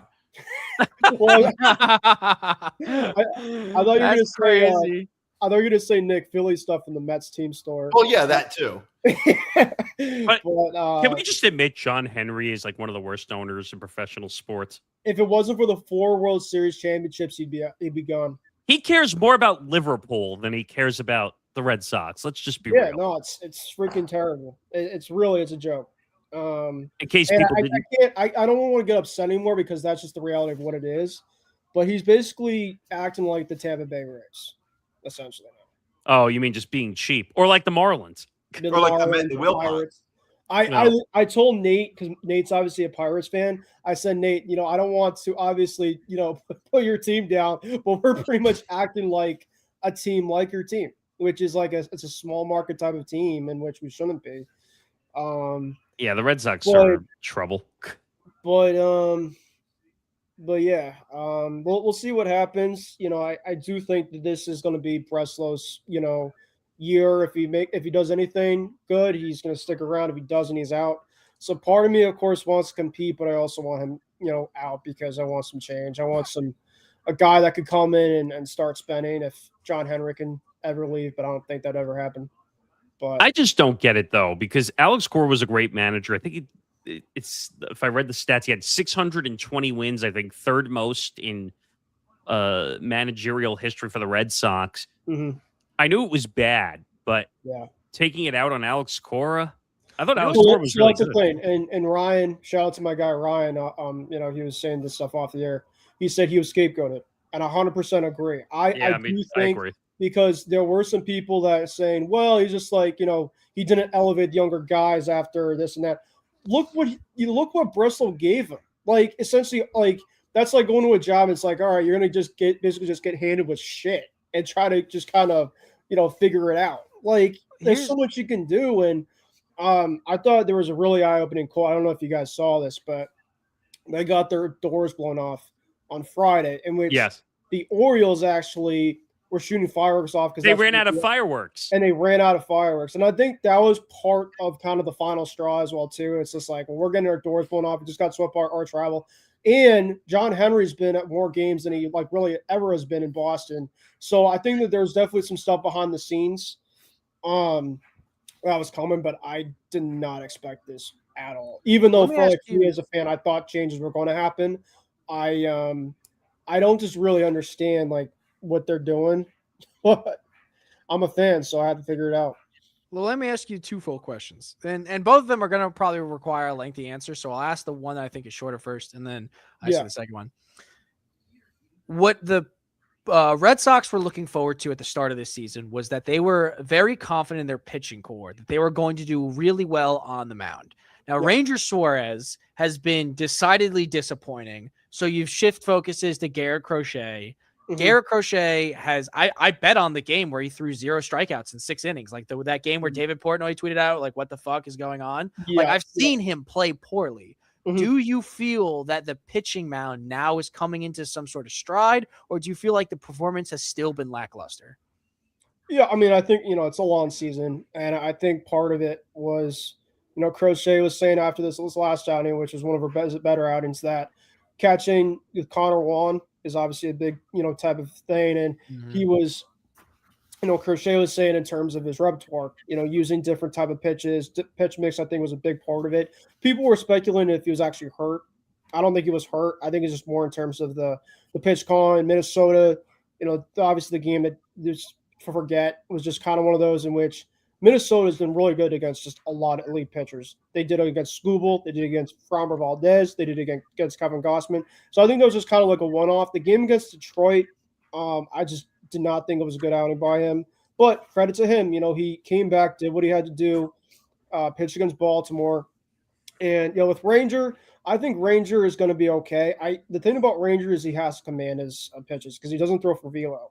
So he's kind of one of those, like, it reminds me of Nick of old later on CC for the Yankees. Yes. It's not going to throw as much velo, but at least you got to find a way to command the pitches. If you can find a way to command pitches, he's decent because he'll at least be getting the ground balls going. But if he's going to be kind of throwing slop over the plate, it's a different story. But the thing about Breslow is he kept his pitching coach around in terms of the whole entire firings. He kept Bailey around. So that's essentially what he wants. He wants to have the MO of pretty much bringing all the guys in. Heck, they could have kept Bregman, right? Bregman essentially, there was reports from an article that Bregman wanted to stay with the Red Sox. That's essentially what happened. However, ownership said no because, well, look what happens now. Breslow, of course, is running the team. What did Breslow do? He paid like 6 years for potentially Venezuelan Dallas Keuchel. We'll see what happens. But even though I like Ranger, I think Ranger will do on the playoffs if we get there. I don't think that's happening right now. But anyway, I think, Connor, the run prevention is what Breslow wants. And so hopefully that our pitch can kind of start getting a little more consistent. Connolly early pitched well today. He's one of our younger guys. Peyton Tolley obviously be called up, and he looks pretty good. He pitched well against Knicks Yankees. So our pitching, I think, is not going to be the issue. It's going to come down to can our offense be able to complement throughout the season any type of hitting, because that's the biggest thing. Of course, the stuff behind the the dysfunctional of the front office is, of course, a massive red flag as well. But the pitching, I think, is going to be not as much of a worry as the other stuff. So I would agree for the most part. I think you'll eventually find your stride there. I just think it's going to be a little bit too little too late, personally. I think the momentum is going to be hard to turn around. What I do agree with you on, and it's just tragic to see, especially in any sports organization, when an owner reaches their limit and rather than doing controlled firing, which is obviously what you want to do in the middle of a season, to just clean house with no real substitute ready to go, in my opinion. Like, he fired a lot of important positions. Who's he replacing these roles with? And are they going to be something that can not only hopefully contribute, but at the very least prevent the wheels from falling off this bus that's already missing a few wheels? Do you think the replacements are going to be the solution, or do you think that this was a bad move? Well, I think, it could be part of the solution. Sometimes when you talk about a business with some new people kind of coming in, it's a lot of unknowns. And I think at least for a little bit of time, you've seen with a lot of intern coaches that typically the guys kind of have a little bit of a boost, at least for a little bit. But is it going to be a long-term thing? I don't know. It sounds like Chad Tracy's not going to be a long-term type of guy. I think he's a lot better with younger guys. And if the lockout, of course, is coming in next year and the Red Sox heavily perform the rest of this season and not make the playoffs, our ownership is essentially probably going to push to try to start getting some big-time players.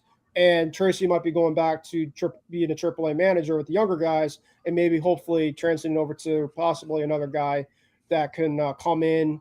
You know, there's a lot of people speculating maybe like a Buck Showalter. I don't know about that per se, but a guy potentially like, you know, him that has veteran experience, you know, has won a little bit around the league. So we'll see what happens though. All right. It reminds me a little bit. It reminds me a little bit of the Jets firing Yes. Robert Saleh. So wait. I feel like that was more of a shit fit than anything else by an owner, more than. Well, Woody Johnson is a shit fit. What are you saying? Nick, it's funny you say the Jets because a lot of Red Sox fans on social media have basically been saying ever since like 2018 the Red Sox ownership has acted like the Jets. It just in terms of just like that's not good if you're hearing that. Woody Johnson secretly owns the Red Sox. We have a owner that doesn't care anymore, and we're getting guys fired left and right. So I mean, all right, let's move on. Where do we want to go next? All right, so now is time for the bitter aftertaste. Okay. So, story number 1, Photogate. Yeah. Diana Rossini resigned from The Athletic earlier this month. You know what? I feel like this written down here is almost a little bit outdated because so much has happened. It looks like Diana Rossini allegedly named her son after she named her son Michael. We did talk about this. Yeah, we mentioned this in the past. She named her son Mike, which in fairness, it's like Michael's a really common name. I know at least 50 Michaels. Yeah, but it's come just on. like that is a little crazy. That's a little crazy considering they went out, 7 months or something after the whole scenario went down. Yeah. But you'd think the timelines match up just enough that a DNA test would not be out of the question. By the way, I'll wait for the apology from last week after I was proven basically right with every part of this timeline. Wait, proven right about what? Because you told me basically that it was proven 100%. You and Walter told me last week it was 100% proven there was a relationship going on. There was. And all this stuff. But it looks like there was a relationship. Yeah, 100%. There's a picture of them kissing years ago. Yeah. No, last week you said it, and I said you had to wait for the evidence to come out. No, once she resigned, it was pretty much. Well, wait a minute. How is me saying that there was a relationship and then this all comes out proving that there was a relationship? How is that proving me wrong? No, I was correct. Because I said the pictures again, and I'm going to say this again: the pictures don't prove anything. And that's not true. I'm trying. We're all working here hard, brother, to figure out where we're going. I'm saying, wait, it looks more guilty. You could say that if you want to say it's more guilty looking, you can, but you still can't say there was a relationship yet. Oh, yeah, now you can say there was a relationship. They were kissing in a picture. Yeah. Guys, you can't say it's proven until it's 100% proven. They were kissing in a picture. They were kissing in a picture. They were locking lips. That doesn't mean anything. I'm a Patriot fan, but really, do you just randomly kiss people that you don't know? What are you talking about? Nick, I'm a Patriot fan, but they were making it. I said, wait a minute. I said it looks more guilty, but you can't say yet that they're romantically linked or involved. Pictures don't tell you whether a relationship is real. They don't. A picture of them kissing doesn't prove that they were romantically involved. What are you talking about? It also goes. I'm going to go back to the same joke that I made on the last show. Who gets in a fucking hot tub with their coworkers? Like, I said, wait a minute. If you remember what I said last week, I said you shouldn't do that with your coworkers. First of all, I wouldn't say they're technically coworkers. They're not coworkers. They all right, peers. I would say a peer. Peers, I would say. But I mean, the hot tub thing, all right, whatever. It's not just because of the hot tub picture. It's everything combined. How about the picture of them holding hands? It's a little hard to... Holding hands does not mean a relationship, Nick. Are you kidding? You hold hands with one of your coworkers? Oh, fine. Fuck your peer. Do you hold hands with your peers? Holding hands in a hot tub in a sex hotel in Sedona that's an adults-only resort. I mean, that the context of it matters, too. Yeah. It mattered. The pictures over time. She said there were 6 people there, and that was just one of the most obvious lies. Made up. Right. Well, first of all, we don't know who was with them, so we can't make that assumption. The pictures from the hot tub are clearly over hours at a time. The pictures, as I said, the pictures are guilty looking. I'm not denying that. Okay. I never said the pictures didn't look guilty. What I'm saying is there are a ton of people, including big media personalities, that are out there saying that gun to head, the relationship is 100% real. Well, You he said, can't say that. Vrabel said it. Vrabel said what he said was, without saying I had sex with her, everything he said in his press conference essentially said it. Well, he never admitted to it.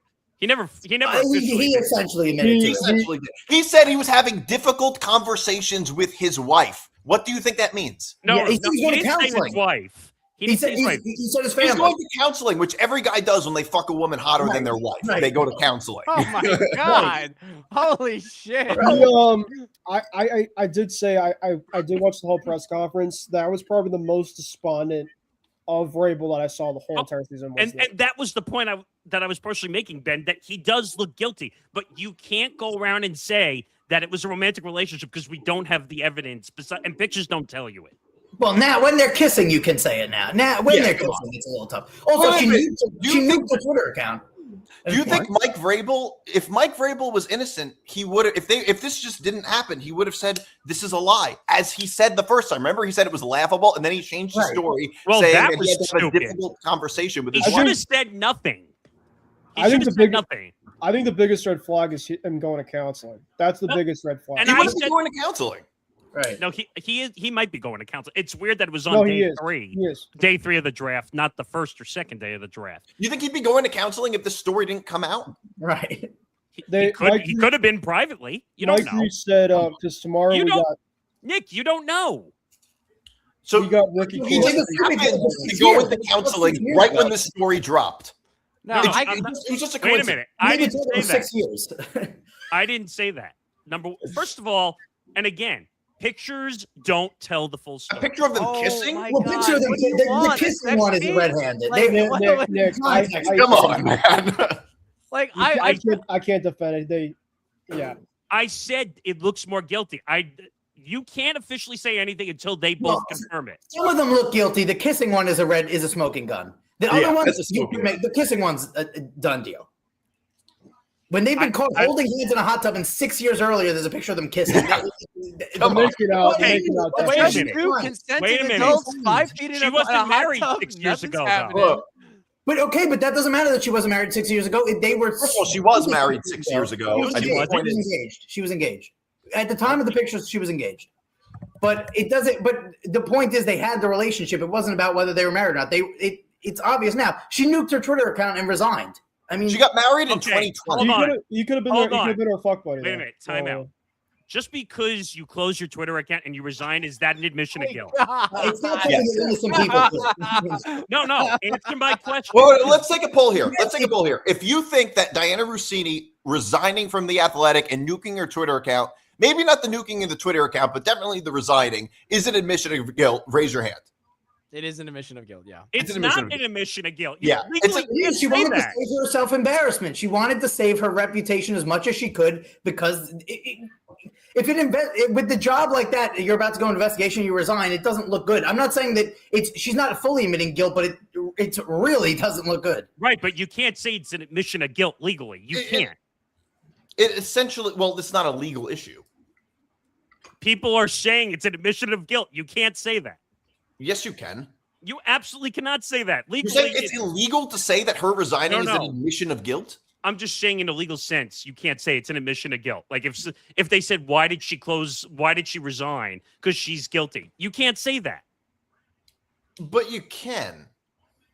Well, what do you mean you legally can't say that it's an admission? I don't understand what you mean by that. Because people are saying, oh, she left because she's guilty. There's no proof of that. I mean, if she were to sue them, she would never be able to sue The Athletic because she stepped down. I didn't say The Athletic. I'm saying people who are going around on social media and saying that she left because she's guilty. Why do you think she stepped down before the investigation even started? Right, that's not come on, guys. That's not an admission of guilt. She would have waited for the investigation, and then they would have said, okay, you're exonerated. She knew that she was guilty. She knew other pictures were going to come out, and she stepped down. And again, I'm not saying that's not shady, all the things that she did, but to automatically assume because she resigned from her job to say that's an admission of guilt, that's just not, you can't say that. But you can. You can say that because it's kind of obvious. I mean, saying that it's kind of obvious and saying it's true are two different things. I mean, not really. Okay, but they're not. What Vrabel said the other day was an admission of guilt. He said it without saying it. Everything he said was guilty, and that's why she hasn't said anything since then. Well, that I agree with. First of all, he threw her completely under the bus. Well, one of them can't be guilty without the other being guilty. It was obvious, though, at some point. Also, his duty is to his family and his wife, not to her also. So, I mean... And by the way, they should be getting the same treatment for this situation. It's not... Liam, are you kidding me? Their jobs are completely different. Their jobs are completely different. Professionally speaking, it's completely different. Wait a minute. Are you going to tell me that it's because he's a football coach and it's all about wins and losses? Yes, because that's his job. His job is to win football games. His job is to win football games. Well, here's the thing. There are ethical clauses for coaches too, but it's in the context of them like having a sexual relation with a staff member. So code of conduct means nothing here. There is no personal conduct violation by Mike Vrabel. Right. What about the fact that Rossini voted for Mike Vrabel for Coach of the Year and made multiple stories that helped the value of A.J. Brown to the Patriots? That's wrong. So, I'm aware. That's why it's different. Because that's why it's unethical. That is unethical to her job. That's why it's a problem. They shouldn't be fired. I don't even think that she should be fired, frankly. She stepped down. I wouldn't have said she should have been fired. If she got suspended, I would have thought that was fine. If he got suspended, I would have thought that was fine. But they have a different job. It's not equivalent. For professionally speaking, it's not equivalent. For everybody saying that they should be treated the same, first of all, they have different jobs, which entail different responsibilities. And this is the most important part, they answer to different people. Mike Vrabel answers to the NFL and the Patriots. Diana Rossini answers. Why does that matter? Because it's different people that are inflicting the punishment. They're under different jurisdictions. That's the reason why, professionally speaking. So let's make the assumption, They have different employers which create different rules. So let's make the assumption that if she's doing this because she's looking for information, right? Because that's her job as an insider. It takes two to tango in a situation. Okay, so he's probably asking for that in return for the information. You're saying that's not wrong? It's wrong, but it's not what her job is, to be trustworthy and believable and whatever. His job is to win football games. He's wrong. He's wrong. What he's doing is wrong, but it's not the equivalent professionally. It's not the same thing because Mike Vrabel doesn't answer to The Athletic or to the New York Times. What are they going to do to him? He's not employed by them. I didn't say it was by them. I said the NFL should do something to him because if he's asking for that in return for information, that's wrong. He doesn't. It is wrong, but he doesn't. That's not the NFL's problem. That's the NFL. I mean, Mike Vrabel having sexual relations with a reporter is the equivalent of him having sexual relations with any other woman who's not his wife. Correct. That's really all it is. And adultery is not a thing that is ever covered by an employer. Like, that's not a thing. Nobody loses their job or gets suspended just for adultery alone. That's not a thing. And she also just, this is also important. We don't know what would happen. She didn't face any punishment. She willingly resigned. So say they should. She was not punished in any way at that time. I'm not saying that. I never said that. Okay, but to say that's an admission of guilt, it's just not correct. Like you could leave a job. So you're saying in that theory, if I leave a job before I'm done with it, and because I don't want to be there anymore, are you saying that I'm admitting to it before you're getting investigated for something? Yes. If it's before you're getting investigated, if you quit a job, she would quit a job because she was being investigated. She didn't quit a job because she didn't want to be there. She quit it because she was being investigated. Mm-hmm. It's not like she was going to quit anyway. Wait a minute. Her contract was up in June anyway. Who knows if she still was going to be there? But she was still resigning before the investigation. June. It's April. But how do you know maybe she wasn't going to line something else up and go somewhere else? But she also didn't say that in her statement. She said it was because of the story. She said in her statement it was because of the story. She said she didn't want to breathe life into the story. The thing, Nick, is, to be honest, is so what if she goes and looks at something else? Probably the policies in terms of her being under investigation are probably very similar stuff. Like, they don't want to bring somebody in if they have some certain stuff going on. Right. Correct. How would you feel if someone saw pictures of you in this same situation and they assumed you were cheating? I mean, it would be kind of hard to explain those pictures if it's kind of hard to be out there if you're not cheating. No.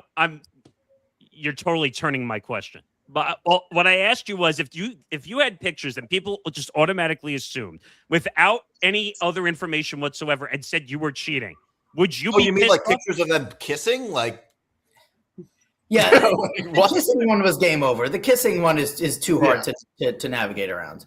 This is going to Also, sound. I named my son Michael. Well, that She's was Italian though, to be fair, but yeah. I said Everybody that. uses the name Michael. I mean, I do know at least 50 Michael. No, So- but I'm not.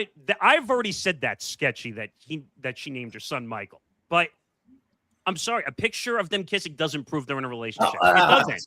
It proves that they fucked around at least, and now 6 years later they're in a hot tub. I mean, it doesn't prove that they were in a relationship, so to speak. It at least proves that they were fooling around, and that in and of itself is unethical. and it was 6 years prior to this where they're canoodling up there. And the Boston media says this is not a confirmation because I don't want to be matter of fact, but Boston media claims that the pictures came from the husband hiring a private investigator. No, So there was that's obvious false. reason. It's false. That's false.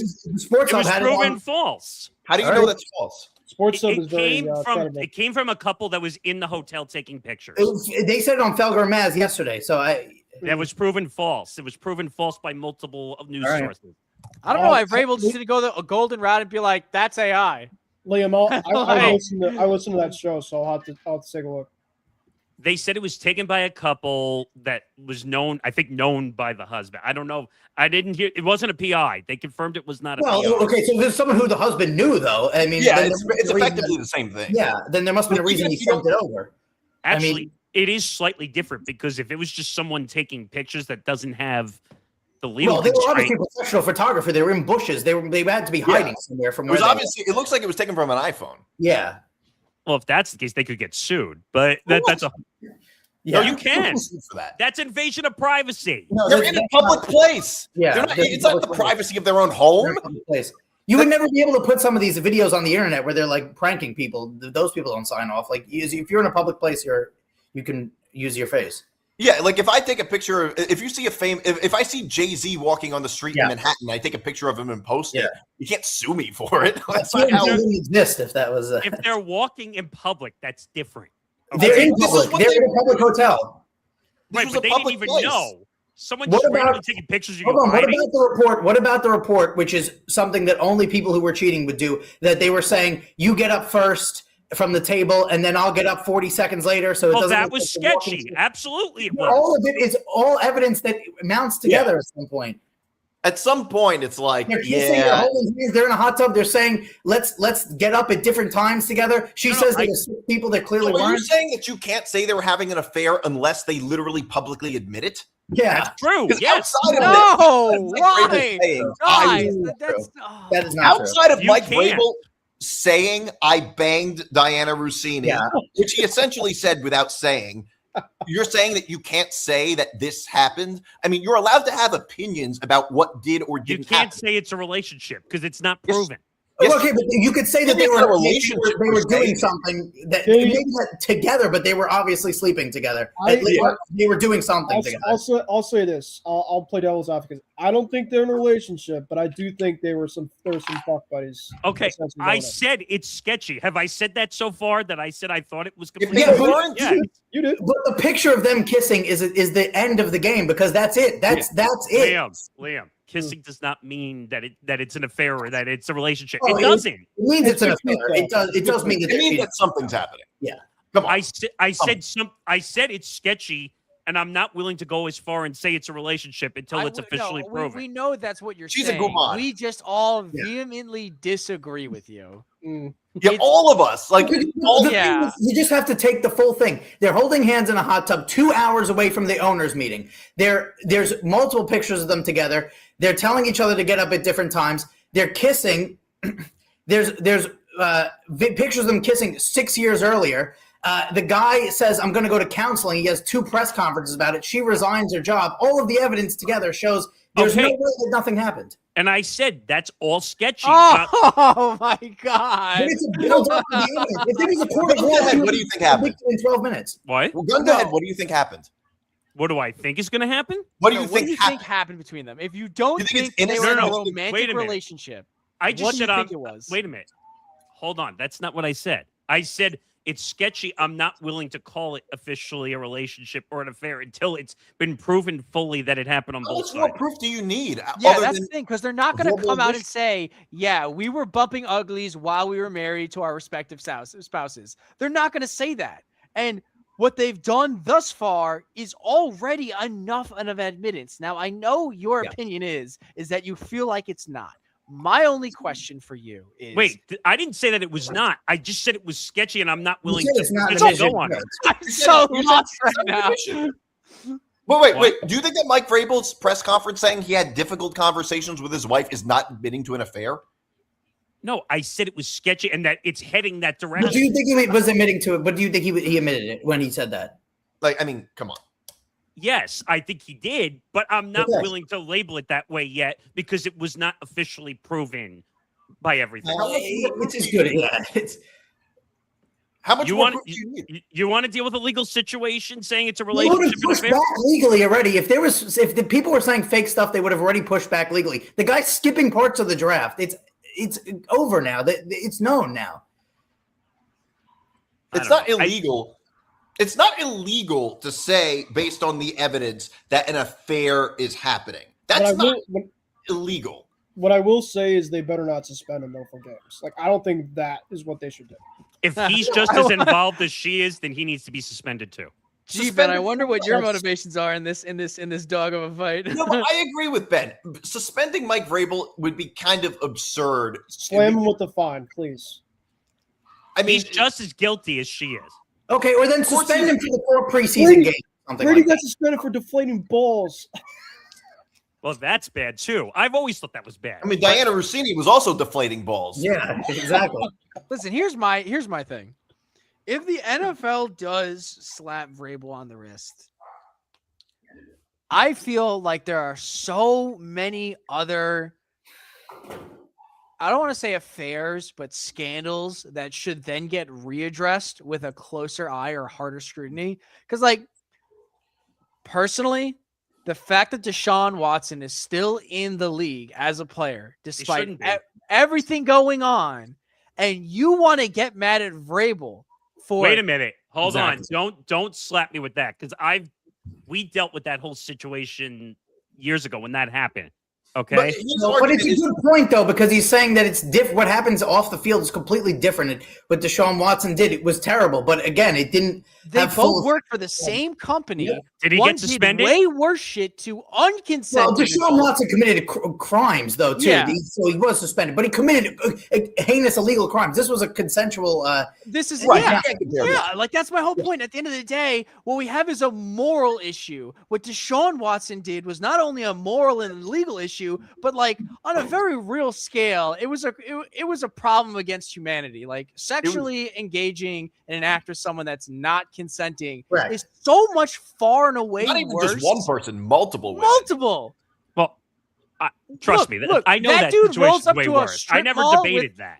That dude rolls up to a strip mall with a massage parlor. It must be the same fucking sensation as Shark Week with seals. Okay, but if you're saying that you don't think that you can't say that Mike Vrabel and Diana Rossini were at least fooling around, by that logic, you can't say that Deshaun Watson is guilty because he wasn't convicted in a court of law. And again, I didn't say that. You can say Deshaun Watson, he wasn't convicted in a court of law. By that logic, you can't say that. All I said is that you can't say that they're having an affair yet, or that they're in a relationship yet, because it wasn't officially proven. That's all I was saying. Deshaun Watson technically wasn't officially proven either. Yeah. By that he logic, settled all of them privately in a civil court. Nothing is what is officially proven. Like, I mean, by that even a conviction is not officially proven. People are wrongfully convicted. You never know what is or isn't really ultimately. Convictions are not always accurate. I mean, O.J. Simpson was acquitted, but I mean, come on. Like, by that logic, can you say O.J. Simpson? Like, you can say O.J. Simpson is guilty. You can't. Like, you can say that. And as fucked up as it is, all the time on SNL, he gets sued. Well, he was guilty of crimes later on, but that's a whole different. O.J. was on trial. Norm Macdonald said on SNL maybe 10,000 times he was guilty. He didn't get sued. I mean, you could say it. Yeah, that's not really how the law works. Also, you know that if you were to sue someone for libel, you have to prove that what they're saying is fake. So she wouldn't sue anyone for libel because she'd have to prove it was fake. And it's kind of obvious from everything she's saying that it's not fake. That she's not going to say that. She hasn't really talked very much. No, because as the days have gone by, she's looked worse and worse. With the tweet about the Michaels, she's talking about the wife in an interview at training camp. I mean, so she looks like a terrible person every day. Yeah. So does he. Of course. Well, yeah, of course, but yeah, of course. He does. I just find it hilarious that we're willing to destroy her career fully, but we're not willing to say anything bad about Vrabel. She put herself in the situation. Vrabel consented too.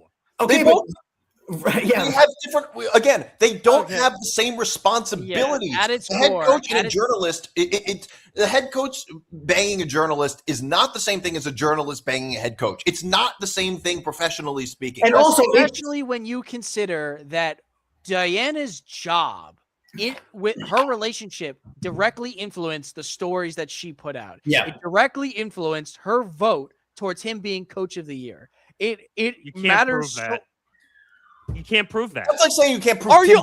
Wait, no, hold on. Hold on. NBA when he was betting on games. I mean, come on. No, I have a question for you, Nick. You can't prove a vote was made because of that. Come on. No, listen, look. I just have one simple question for you, right? You're sleeping with someone. You really like them. You would do anything if you could be with them. But right now it's really difficult on the account that, you have a wife and kids. Right. But beyond that, right? Let's say that's don't do it. Well, no. You don't get to not do it. In this hypothetical, you did do it. Now hear me out. In this hypothetical, you have the chance to make certain that this person gets an award for doing a really good job. You're telling me you would not vote for your romantic partner on something that has literally no backfiring against you, morally wrong, but like as a whole, nothing wrong. You're just voting for someone you really like and love. You're telling me you wouldn't vote for them in that instance? But why is that even a thing? You shouldn't have done it in the first place. Well, we're not talking about that. They didn't do it. It's already happened. Your point is saying that you cannot prove that their relationship influenced the vote. I'm telling you beyond a shadow of a doubt that it absolutely did. Okay, let me ask you a question. I have a question. What if a ref in a game placed a $10 bet on a game that he was officiating? It's only $10. I mean, you can technically make the same argument and say, well, how do we really know the bet was public? What? Why would it be public? It's a crime. No. I'm asking you a question. Are self-reporting. No, I didn't hear it. He said, do you know the bet is public? That the bet is public? The bet was made? Or is it just information you know behind the scenes? It doesn't matter, but let's say for the sake of argument, it comes out. Take for instance, what Nick is trying to say is like Tim Donaghy when he bet on games. He says, "Well, I never really made a call that affected a line, but of course he did." And of course, when even if he didn't mean to do it subconsciously, he was guilty. That was proven. He was proven in court. But how he didn't say he didn't, but it wasn't proven in court. The NBA even investigated it. Or a wire. He said it on a wire. Tim Donaghy did it, but the point is, it's the same thing. Also, it was kind of stupid. Rossini should have voted against Mike Vrabel. That would have helped her out a little bit more. But are you going to give her tips for the next time? Well, listen, it's one of those things where you can't say there's enough. It's close enough to the point where you can't assume that there was no connection. It's kind of like how if you're a boss, you can't have sexual relations with a subordinate. It might not affect you might not be able to prove if it affects how you run how you do your position, but it's way too close for it to be ethical. Like it's impossible for it not to. You can't possibly treat everybody the same who's under you. If you're romantically involved with one of them, it's the exact same thing with Diana Rossini. She has award votes. She can't treat everybody exactly the same if she has award votes. I mean, come on. That's like saying, okay, I'll give an example. Let's say there's a crime, and somebody's on trial, and a member of the jury is the defendant's cousin. Would that not be, you don't have to prove that the defendant's cousin ruled in favor of the defendant to say we can't have the defendant's cousin on the jury. It's on that level. It's a conflict of interest. It's a conflict, exactly. Well, it is a conflict. First of all, that wouldn't have ever been allowed, but it is a conflict of interest. Exactly, wouldn't have been allowed. Exactly, that's the point. They don't allow it. There's a reason.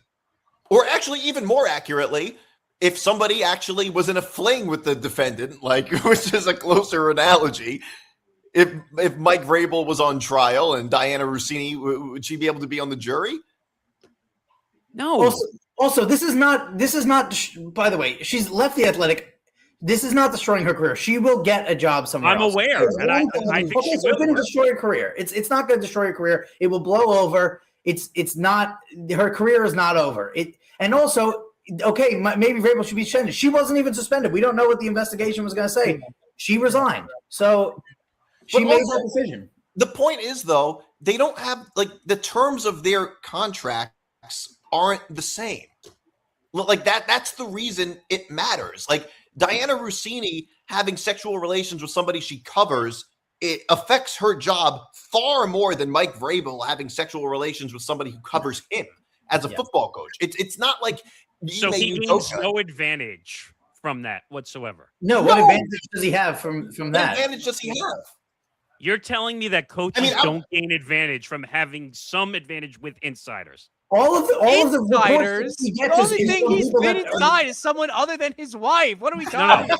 No. What is happening? I'm talking about from an advantage standpoint because you're saying that she's the only one getting an advantage. Yeah, but all the sources that she has is probably people that are less inside than Vrabel is. First of all, he's a source. Connor, this has nothing to do with infidelity. I know it's infidelity. I never said that. I was just making a point. Hold on. All right. For the last hour and a half, you have been saying that there is no way for us to verifiably know his infidelity. Now you are saying it's infidelity. No. I was just forget it. You guys don't want to hear from a legality standpoint. I'm trying to prove out. But what legality standpoint? That you can't go around saying it's a romantic relationship because there's no way to prove it. You're saying it's illegal to say that they're having a romantic relationship. I didn't say it was illegal. You can't really say because it's not a real thing. You can. You can. It's been said all over the place. So Diana Rossini is going to sue every single person in the media. I mean, it's obvious. And if she's proven innocent, she might. They haven't even pushed back on it. They have not pushed back on it since the first day. Since then, they have not pushed back. And in fact, Vrabel has done the opposite. Yeah, you have to literally prove that it's a false statement. You have to prove from that. A protection standpoint that we should be careful the way we frame this out. Was my point. You can't unless somebody sends a cease and desist. Nobody is getting sued for saying a sexual affair happened when Mike Vrabel doesn't even deny it. Like that's not how the law works. That's not how the legal system works. So if I'm not saying she will. If it gets proven that it didn't happen, what happens then? To what? If it was proven that it didn't happen, I'm not saying whether it did or didn't. I'm just saying if it was proven that the relationship was not a thing or whatever. Does she have a right to go? What's going to happen is we're going to see a civil suit on behalf of Diana Rossini against interested parties that may have libel, slandered, or defamed her, and she'll probably get a positioning back at a different company, and Vrabel will also probably get like some sort of like restitution or not restitution, but like Vrabel just wants things to go back to normal. So but they're not going to go back to normal. Vrabel's going to say, "Oh, I'm a sex addict" or whatever. Which is bullshit. Sex addiction is not Ben Roethlisberger defense. Yeah, and you mean guys like sex? Like, but Sebastian Maniscalco has a great joke about. Well, that was like the show, The League had a great joke too, where it's like, it's crazy how it only affects rich celebrities. You don't see like janitors being like, I can't stop tapping all this ass. But also it's so far down the line of that it happened now. I mean, it's true that maybe if it didn't happen, then something could happen, but it's so obvious now. I mean, the kissing pictures, Vrabel's admission, it's obvious now. The thing is, though, even if that were to happen with all the information that we have, yeah, you really couldn't sue somebody for that because you could say whatever you want. There's a million people right now online saying that what happened last night at the White House was staged. They can say it. They can't get sued for that. You can say stuff. There's no Alex Jones definitely got sued for what he said about that shooting being fake. Well, I mean, that's a little bit different, though. I mean, he's on a gigantic public platform, and that's obvious. But the point is, you could say stuff that they're not going to sue everybody. Yeah, that's not really. You know how hard it is, just in general, to win a defamation case as a public figure. It is. No, I know that. I am aware. Win a case. Yeah, because the whole thing I think I brought up last week with Portnoy and his shooting for the sexual assault situation with the Business Insider. But he couldn't win that. He couldn't. No, win he was never going to win that case. I know exactly. And I think that this case is far more credible than the ones against Portnoy, and that one was far worse, by the way. Yeah. What he was accused of was far worse. I mean, Diana Rossini cheats on her husband. Like, all right, it's not nearly as big of a deal as that. The long story short for me was that I'm saying we should be holding judgment before officially making it what it is. But but the evidence has overwhelmed it now. But my question for you, though, is what more do you need short of – is there anything more other than them just coming out and admitting it themselves? That's really the only way we're going to know it's officially true. So Vrabel essentially admitted it. I mean, that was – without saying I fucked her, that was – every word in that was an admission. It was a complete admission. Wait. So you think – so you can't say that something happened between two individuals unless they both literally admit it? No, I was just saying that we need to hold judgment because we don't officially know it. But the evidence has overwhelmed it now. Yeah, I mean, the evidence is way overwhelming now. There's so many pictures. There's kissing pictures, holding hand pictures over 6 years. It's a done deal. I mean, by that logic, you can't. By that same logic, like I said, you can't say we have to withhold judgment about Deshaun Watson. By that logic, yeah, correct. Here's one thing I will say: the kissing pictures, yes, those are definitely more on the guilt side. The holding hands picture mean nothing to me. They just don't. They don't randomly hold hands with people in a hot tub. In a hot tub. No, I'm not talking about the hot tub. I'm not talking about the hot tub. I'm talking about where people were taking pictures of them and they were holding hands at the tip. First of all, any two people could hold hands and it could get mistaken for looking like a relationship. I can't wait to hold your hand later. Holding hands. I don't know about that. It can.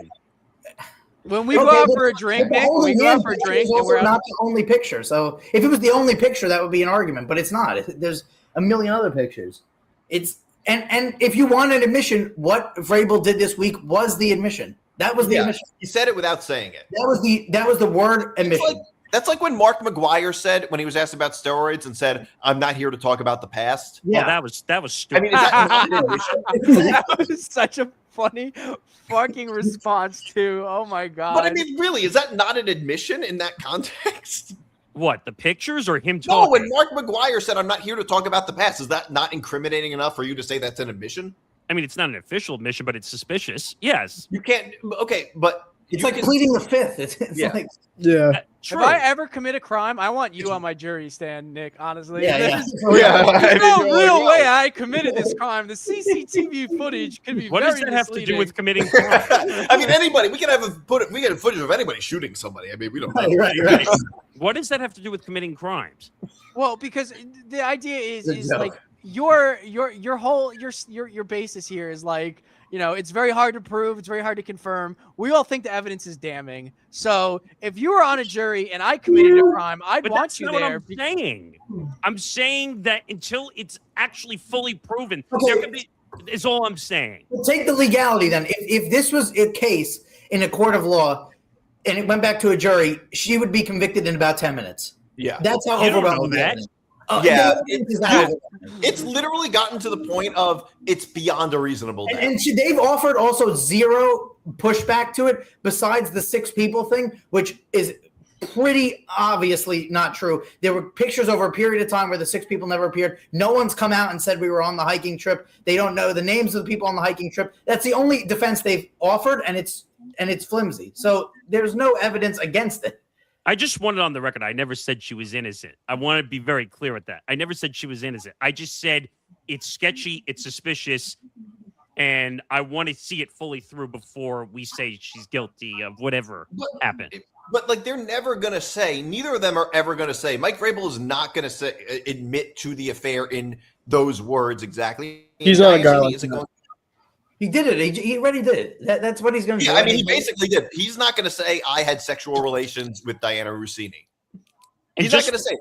And just for record, after that Vrabel, because we came on and we did an hour show after that whole thing happened, I said that was suspicious, and I said that was not a good look for Vrabel. It's more than suspicious. It's more than suspicious. It's an admission. Wait, can I finish the statement? Go ahead. I said it's suspicious, it's not looking good, and I even said on the show that it's looking like it's becoming a more guilty situation, is what I said on the show. just for clarity's sake. It's fair. Okay, that's what I said. But I'm saying is we still don't have the full timeline of it together. Is what I said. That's what I said. We don't have the full timeline, but we know the gist now, pretty much. I mean, we saw pictures of them kissing. Like, and what's going to happen is he's going to go into counseling. The months are going to go by. She'll get another job. Nothing will happen to him, and that's it basically. And nothing really all that bad's going to happen to her. She can do a she did have a job. Nick, I think what Nick and Liam were trying to say is like the inevitable. We know what the inevitable is about to be. I mean, at some point, it's like, yeah. We got context clues. Outside of an official confession from one of them saying I had sex with the other, I mean, like, I will which say, in of itself is such a weird thing. For the I will public say to demand. his wording was odd for sure. His wording was he was dancing around it, but he was put being two together. Yeah. If he was just going to admit it, he should have just admitted it. That's what I don't get. Like He basically did. do we have a video of what he said? I had it last week. I don't know if I have it now, but I mean, we could just play it and say, do you think that's I'm scrolling through my press row feed to see if I have it. we might have it. Come on, draw the foul. I'd have to go back a ways to see if I could find it. I mean, the show was on Wednesday, right? Yeah, no, I'm looking in my press row feed because that's where I had it. Oh, okay. Yeah, so it looks like it's 4-1. Oh my! On this, and if more people were here, probably it would be even 5-1, 6-1.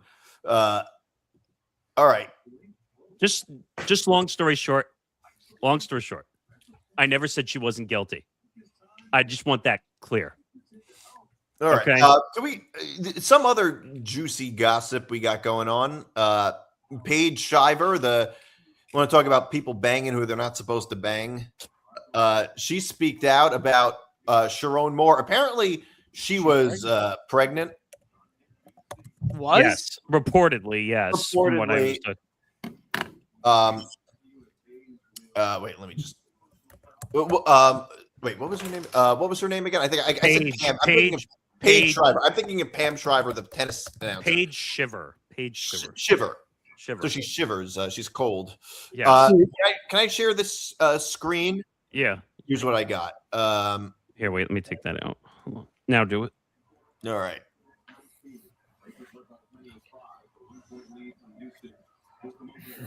All right. 1 second. Right, there you go. Manipulation and exploitation at the hands of Sharon Moore. How so? Here's a man that had complete control over me, my emotions, over my career, and he knew that, and he used it against me. Every time I tried to pull away, he always had a story, always had a way to pull me in. You alleged that you faced years of. You're an adult, though, bro. You're an adult, and you got manipulated. Like, I mean, she made the choice to go with him, right? I mean, she's claiming that Sharon Moore controlled her. He couldn't even control his own offense on the road. So I think God damn. Look, I don't feel bad for her. She's an adult. She's not a child. She's not a teenager. She made the choice. So, I mean, the whole thing of like, he controlled me. I mean, come on. I really just don't feel bad. I don't feel very bad for her. I mean, she made the choice to go out with a married man, right? I mean, yeah. Yes, correct. So she made the choice. It was her choice. I'm not. Now, let's be clear. She shouldn't take a knife to the neck. That's not acceptable. Every way. Of course not. Of course not. But she made the choice to go out with a married man. Totally. But didn't she also say that she was pregnant by Sharon Moore's baby? Yeah, she said that. Yeah. Supposedly, yeah, that's what she's claiming. And what happened? I'm trying to see if I can find more on that. While you're looking, I just want to remark this Lakers Houston game is what's going crazy. on. Take it back. It's 24-21 Houston, the first. Lakers were leading, and Houston managed to come back. It's tight, and my finger's hovering over the cash out button right now. What do you have? Connor, I feel like an idiot, by the way. In terms of you're asking me before the Celtics-Sixers game to cash it out. It was so funny because even though I missed the 970, because of you, I'm probably going to win another 1,000 more. So it's Okay. like... Bet. I think I found the info. Or at least you got something, which I appreciate. So NBC News said at one point in their relationship, Shiver allegedly became pregnant with Moore's baby. The pregnancy was further complicated by Shiver's diagnosis with Pompe disease. What the hell is Pompe disease? A serious muscle weakening condition. Is there a Naples disease? I have no idea. But apparently she was pregnant. Wow. Oh, come on, get it. Yes. Not the first college coach to impregnate somebody. So quick. Yeah, but he's a sick human being, though, from what I'm understanding. I mean, he's got a lot of mental issues. I'll be honest with you. Like, there's a lot of unstable people out there where their lives is built up by the routines that they've created.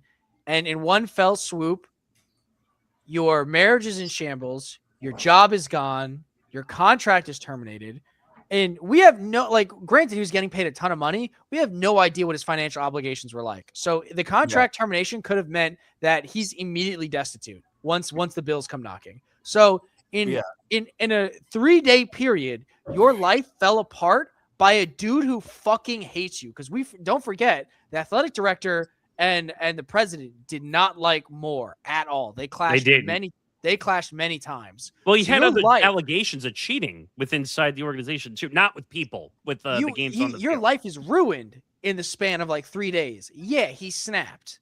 Now, that's not a defense. I'm just saying, like, sometimes some shit happens, and none of us should be surprised when the expected outcome occurs. Yeah, but he went from like 1 to 1,000 in the snap of a finger. And don't forget, it's not even like they owe him a buyout or anything. No. He just doesn't get that money. No, I mean, because he's being fired for cause. I'm just surprised that he got away with 18 months probation. That's the part I'm surprised with. I think it was because of the mental duress. Like, I think he also didn't stab anybody. That's like, true. Didn't he threaten to kill himself? Yeah, yes. He threatened to kill her and then kill himself. He threatened that if she walked out on him, that his life was ruined and that he was going to kill himself and whole thing. And it was almost like a hostage situation, almost with the knife. Big time. Like, himself hostage. No, but I'm talking about holding the knife up to her too. Yeah, I mean, there's one really good thing about what Sharon Moore did is that we got a really good FP5 episode. Our viewers were through the roof that day. I think you had close to 1,000 views in that episode. It was something like that. We had amazing views. We did a live show on the comments section was kind of nuts, though, if I remember correctly. I don't remember the live comment section. Yeah, a little bit. Yeah. By the way, speaking of comments, Nick, did you see the Ben Stiller thing? No, what happened? You know, Ben Stiller is a huge Knicks fan. Yes. He tweeted after they won. He tweeted, "Got it done," but people on Twitter thought he was talking about the Trump shooting. Yes. That's fucking crazy. Imagine being Ben Stiller's PR manager. I did see that. Yeah. Oh, the comments were made. It's all like bots, like "got what done," telling on yourself. And it was like, the thing is, though, Ben they Stiller didn't get it done. Everybody was okay. Yeah. That makes no sense. That was funny, though. I remember seeing those comments. Oh, I don't know, though. But this whole thing with Moore, and now her, I don't know. Was she looking for attention in this interview? What was she looking for? You think? The guy from Barstool had a great point. Like, what are we doing? Good Morning America. They're interviewing a woman because she slept with the coach of Michigan football. What the fuck's the point of this? Yeah. Oh no, I don't think they should have done the interview. Well, you knew someone was going to jump on the interview. I guess, but it's like who cares? Like, oh no, I agree with Michigan football. Michigan football should be ecstatic that happened. They got rid of a coach they were going to fire. They got one of the best coaches in the country. Michigan football somehow got out in another good situation. So you're saying basically they made a victory out of a lost situation. They big time made a victory. That was a victory for Michigan football. They were going to fire Sharon Moore the next season, and they don't have to pay him either. They don't have to pay him, and they got to bring in one of the best coaches. That was an unbelievable situation for them. Nick, do you remember, I think when you were covering the story, the odd situation that he was like talking to women through chat stuff on his phone? Yeah. And it was like during the games too. I think it was like right before Michigan played Purdue and Michigan played a bad game. And it was like weird, creepy conversations. Yeah, it was got like released. There was a girl on a Stairmaster. Yes. And she posted it on her Instagram story and he commented with a fire emoji. I think it was like Snapchats or something. Do you remember that too? Like I was like, yeah, I feel like, is it just me? I feel like Snapchat has a bad name. Like a lot of people are like, if you're a grown, what is a grown man doing on Snapchat? It's like, I agree. What is a grown man doing on Snapchat? I'm on Snapchat. I'm on Snapchat all the time. Talking to girls, looking for girls to talk to on there. Dude, my best friend of almost 20 years is on Snapchat. He's about 28 years old. I still make fun of him daily for being on Snapchat. I'm on Snapchat all the time, but I go on Snapchat to send funny pictures to my friends. I mean, Liam gets a whole bunch of Snapchats from me. You realize, I feel like that's what Instagram's for. You know what's funny though? People think Snapchat like stuff disappears. Nothing disappears. You can find it. No, you can still find it. I don't send dick pics on Snapchat. No. I got it. I'm just saying people think that when they send stuff on Snapchat that it's supposed to disappear forever. It doesn't disappear. You could. Yeah, I guess there is a way to retrieve it. Yes, and same thing with Twitter and Instagram and TikTok. People think that like if you delete a post, like it's gone. It's not gone. It's out there. Yeah, but especially if somebody screenshots it. Well, that too. I don't know. This more story is. I don't know. Do you think? I was going to say, do you think he'll ever make a comeback ever again? But I'm going to say no. He'll probably assistant coach somewhere at some point. I think he will. Would anyone take a chance on him though?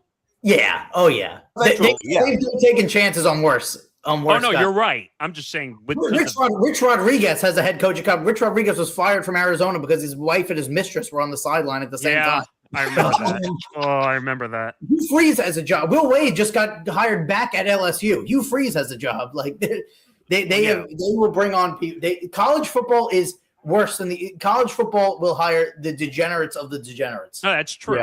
Yeah. It's true. It's a cesspool sometimes. It's got to be the most. If you're going to be a degenerate, anything, be a college football coach. Or college basketball. Chris Beard got a job after he was fired for choking his fiance. He got a job the next year. That's right. Be an NFL QB on the Browns. Yeah, that too. Oh, yeah. Well, as you say, Liam, Chris Beard is a real heavy hitter. Really is. Oh, shit.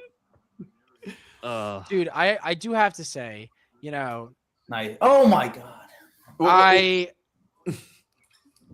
hit it. Oh my god, they did hit it. Anyway, I do have to say, sorry, it's hard to do this and look at a game and be like, and be equally apparent. However, I will say that I think the recent scandals, for good or ill, are definitely going to basically set a precedent for more scrutiny on behalf of staff for football as a whole and the collegiate and NFL level. Because it's getting to a point now where, you have coaches who are forced to move because their addresses are getting leaked due to death threats. You've got players getting assaulted or their homes broken into when bets don't go their way. You've got players being engaged in illegal gambling rings and now getting arrested by the fucking FBI. I feel like all these things going on is leading towards this precedent that there's going to be little to no privacy for these. But that already was happening though. Yeah, but to a far worse degree, like a real George Orwell nightmare. I think that some of those things, though, shouldn't be private. Like, I don't think it should be private that Chauncey Billups was engaged in I agree. like scam poker games where it wasn't even gambling; it was stealing. I don't think stealing. Yeah. That was a bad situation.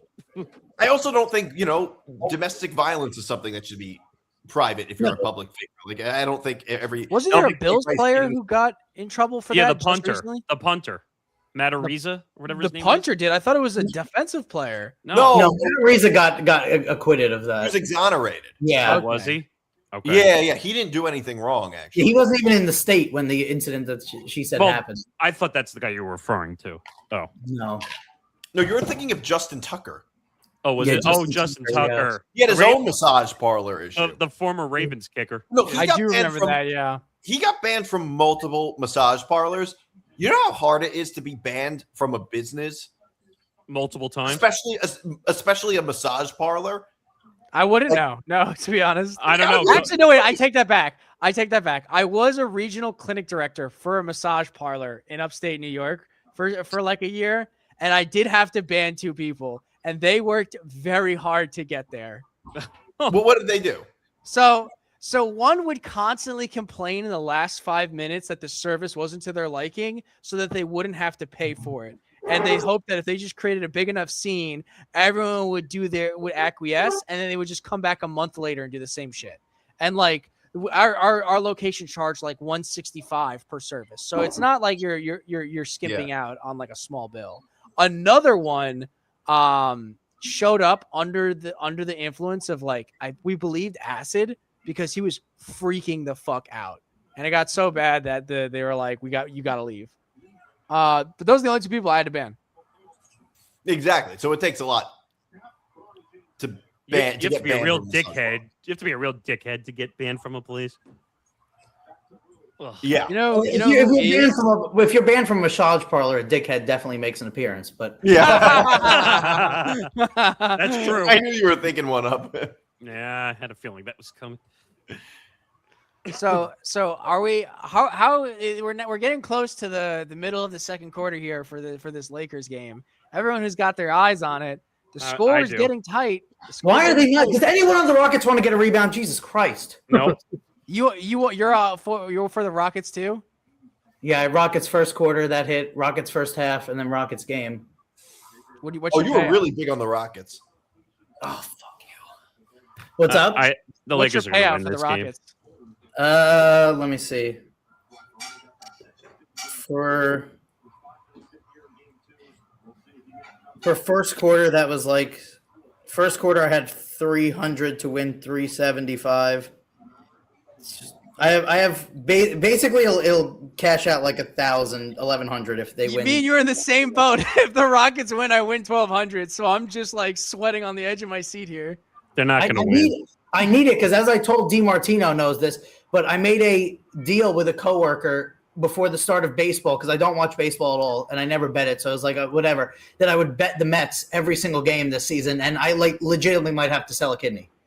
Let me give you the Mets in terms of just like the wins losses. Yeah, just bet them. I just bet them to win every day, and they're like, I said to Nick, like I don't watch the games, so I check the app, and they're losing every single time I check the app. They are literally losing every day. That is stop what you're doing. Yeah. Like Jesus. We'll just see it through now. I mean, they'll turn it around. But wait, no, what won't. was the deal? New York sports team. I just said I would bet them every game. That is anathema to them. Wow. Wait, is it a specific amount, or you just have to make a bet? No, but it's not a certain amount. But I did up it when they were on the losing streak. I was like, they're not going to lose 8 in a row. They're not going to lose. So when they lost the game where it was the guy from the Yankees came in and blew the game. Yeah. Devin Williams. Yeah, when they lost that game, I had 1,800 on them, and then when they won, finally, I had like 22 on them. But then now they've gone back to losing again. And Frank the Tank is going to die. Frank the Tank is legitimately going to die. He's probably going to die anyway, but he's doing better. He's not going to die happy. Wait. Wait, I just need to understand that you put 18. Fucking team. You put $1,800 on the Mets to win? Yeah. Ouch. Oh my. Wait, so wait a minute. So you were just ramping it up each day? Yeah, because each time I was like, they're not going to lose 8 in a row. There's no way they're losing 9 in a row. There's no way they're losing 10 in a row. I mean, I ended up probably making some of it back because they won 2 games in a row. But I mean, I went back down once they started winning, but okay. Dude, that's how I felt about the Twins. The Twins made me like $7,000 in like a week and a half, 2 weeks, and then they just started like forgetting how to play baseball, and they're losing to teams that they have no business losing to, like the fucking Rays. Dude, Taj Bradley, our best fucking pitcher, gave up 5 home runs, and the dugout didn't pull him out after the second one. What are we doing? What is the point of that? Oh, surely he's going to figure it out now that we're down 4. All right. we have any more topics? We still have a half an hour to go on this show. We have pour one out. Oh wait, do we have Stephen A. and all that stuff? Yeah, I guess we could do that too. I was going to do the pour one out, which is the therapy session, but I feel like we already did that. Kind of. What were you going to do it on? Now we were pouring one out. What were you going to do it on? Well, I was thinking maybe the Rockets, but I think the pour one out needs to be for you guys who are freaking out about your bets. I want to take the stage and complain about the Nationals for the third fucking time. I can't. This will be my only sentence on it. How the fuck do you sell the run line on the second out of the second strike of overtime? You're about to end the game. How do you decide as a pitcher, I'm going to give this motherfucker a homer? What are we doing? Oh my God. Dude, when that happened, you know what's the worst part? I'll tell you, let me set the scene. I was out for a walk with my girlfriend. We're having a good time. The sun's beating on our face. We're gonna cook a nice dinner later today. We're figuring out what we want to cook. I'm walking by some tall grass. We're in a little marshy area. The moment I see it happening, I had to grip my phone and prevent myself from just fucking throwing it off to the left of me. All right. So yeah, we're pouring one out for the So we're pouring one out for one of Connor's bets. All right. Yeah. R.I.P. Connor. Sorry, Ben. Ben fell off. Ben fell off. Ben fell off. But yeah, that was also I won on the Knicks. The Knicks were such a lock last night. I had like 8 units on them. They were such a lock last night. There was no way they were losing that game. I feel bad. I feel bad for Ben because we're in the pour one out section, and if anyone really deserves to pour one out, it's definitely a Red Sox fan right now. That's a shame. Pour one out. They fired their coach, right? They fired everybody essentially. They fired like 5 people. Yeah. They looked around their office, figured out they didn't have anyone else to coach, and they asked one of their janitors if they wanted to be a part timer. Who did they bring up? The AAA manager, Chad Tracy, to be the manager now for the Red Sox? Imagine him getting that phone call and realizing your career is getting elevated just because someone in the front office had a shit fit. The call is just like, oh, we fired everybody. Next man up. That's also terrible because this is your chance, your first real chance in the big leagues, and you're in the worst possible position to do well. You have no other good coaches, and you're in a losing streak. It's a fact. Yeah. Yeah, that was it. Did you guys talk about Jokic already? No. Yeah, we didn't. He wasn't even in the rundown. I know he got fined $50,000. Did that fight ever really go past just grabbing jerseys? So what ended up happening? There was 1.3 seconds left in the fourth quarter. I forgot who it was on the T-Wolves. They were up by over 10. McDaniels. Who was it? Jaden McDaniels. Oh, Jaden McDaniels, right. And the ball gets thrown ahead. He makes a layup. Jokic gets pissed. Now, we could have a whole debate about is unwritten rules dumb or not. About, like, are you supposed to – you're not supposed to score. Do you score? I don't know. I think unwritten rules are dumb, to be quite honest. But – should it lead to a fight? No. Jokic was completely wrong in that scenario, I feel like. And sometimes people fuck around and they're just not willing to find out. And like, doesn't matter what position you're in life. They were never going to suspend him because he's the big star of the NBA, and he shouldn't get suspended, but definitely a fine was warranted for starting a brawl. I personally think we should bring back fights. In all sports. Oh, I love NBA. Let him fight. Let him throw a few punches. Let him figure it out. If we had the same tolerance towards fighting in professional sports as we did in hockey, I think all sports everywhere would be a lot better. Except football. Especially football. No, because in football they're wearing helmets and pads. It's like you're not even really fighting. That's why you rip it off. Do you see how easily helmets come off nowadays? Yeah, they wear heavy gear. Everything else is in pads, though. Yeah. I don't know. What do you guys think about unwritten rules? I'm just kind of tired. Well, I don't understand. Like, he should have just said the truth, which is I was upset we lost. It's the same thing like I felt like with Gino Auriemma. Gino Auriemma just should have just said, I agree. was fucking pissed off that we lost. Same with Jokic. He was pissed off they lost. All right, it happened. The unwritten rules thing is stupid. I mean, the game's still going on. Like, they're unwritten for a reason. I mean, here's the thing. It depends on the context of unwritten rules. I think a lot of unwritten rules go too far, especially in baseball. I agree. Totally agree. I mean, The whole Gino thing, I thought he acted like a big POS in that situation. I think he overreacted in every way. Right, but he could have just said, "Listen, I was fucking pissed off that we lost," which he obviously was. No, I agree. Like, I'm just saying, like the way he handled it, which is clearly not what happened based off what he said. Because what did he claim? Like they didn't have a handshake before the game, and that got him annoyed or whatnot. Yeah, that obviously wasn't it. And then I think he claimed afterwards like that never happened or whatever. And then, and in this situation, I think Liam's right. I think Jokic was just upset that they lost the game by a lot, and they shouldn't be trailing 3-1 to the Timberwolves. I don't know. The Timberwolves are a really good team. No, they are a good team. The Nuggets have an advantage now because two of the Timberwolves' top guys are going to miss the whole series. So they could. The Nuggets are still not. Well, I really don't want the Nuggets to make it. Like here, and I have this opinion with all sports. Weak teams should not go far into playoffs because I know everyone loves an underdog story, but at the end of the day, when you're watching the championship game, you want the best possible matchup that the playoff could allow for, and I know freak circumstances change things, but I think we can all agree that last year's Super Bowl was super underwhelming, both to watch and leading up to it, everything about it. It wasn't fun sporting event. If these easy teams make it far on some bullshit like what you just mentioned about why the Wolves are going to be at a disadvantage, then it's just putting a better team out of contention to potentially make for a more interesting playoff.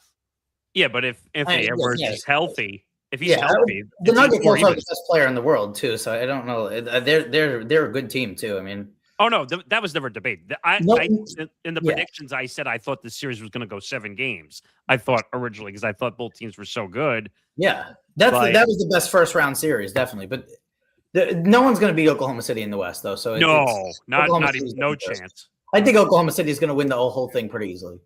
Dude, even though I thought I saw Williams got hurt again. Yeah, he did. But they're going to cruise past Phoenix, and then they'll play the winner of they'll kill the Lakers or the Rockets. The Lakers, they're going to kill them. Go through. The East is more compelling, but they have worse teams. Well, who would be their? It'd probably be the Spurs. Would probably be their toughest matchup.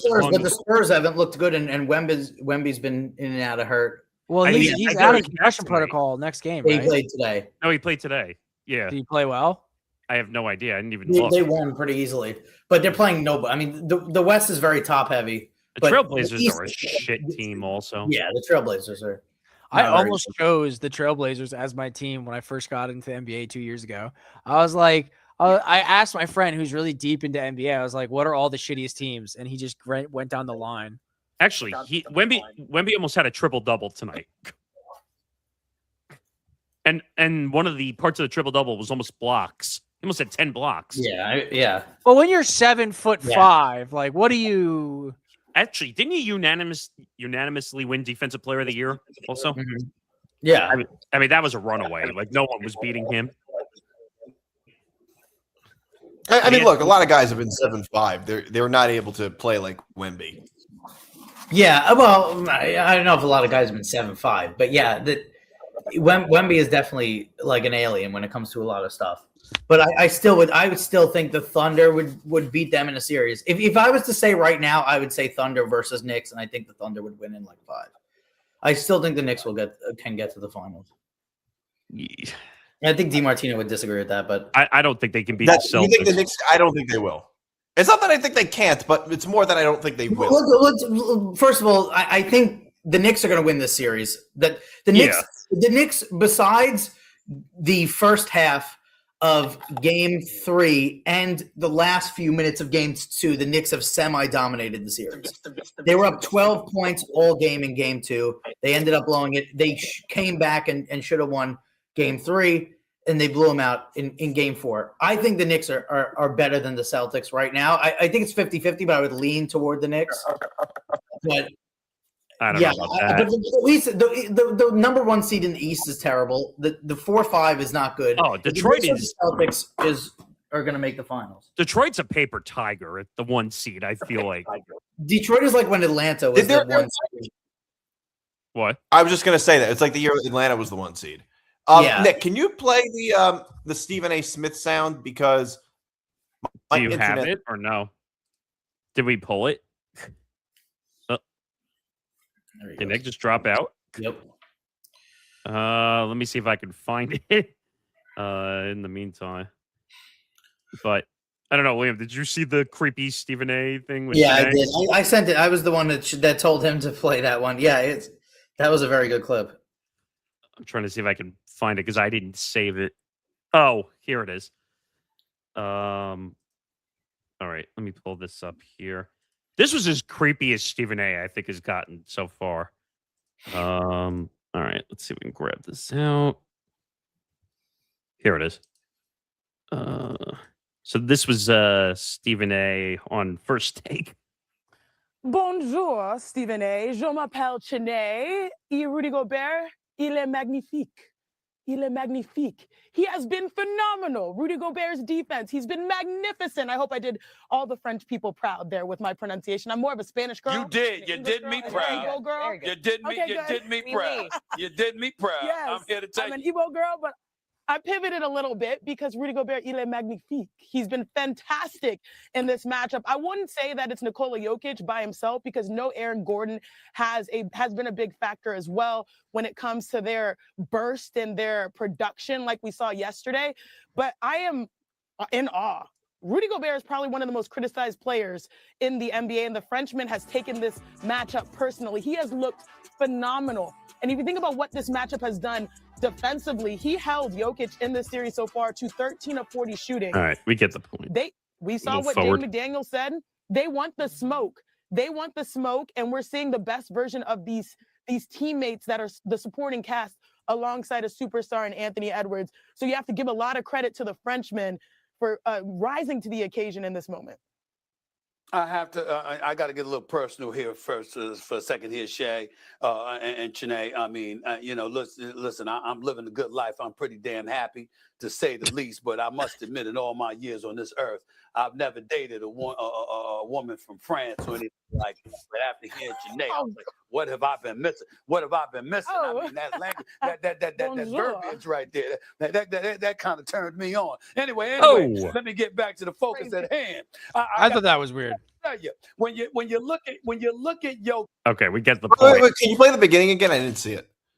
It was French in the beginning. There's not. She just does. Yeah. Basically tries to act like she knows French, essentially. The weird thing about Stephen A. Smith is that he's so perpetually horny, or talks about being perpetually horny. Yes. I mean, it was a little much. Well, I should say, was he involved? I mean, like, I feel like announcers say some pretty wild shit and nobody really like bats an eye. Do y'all remember when Tom Brady referred to Josh Allen as big booty Josh Allen? Yes. Yes. Oh, I mean, no, but it's Stephen A. Stephen A. gets away with everything. I feel like some shit's gonna happen like 5 years from now where he's gonna say or do some shit that he can't walk back, and that's just gonna Nick. be How many times has he said weird things like this and he never gets in trouble for it?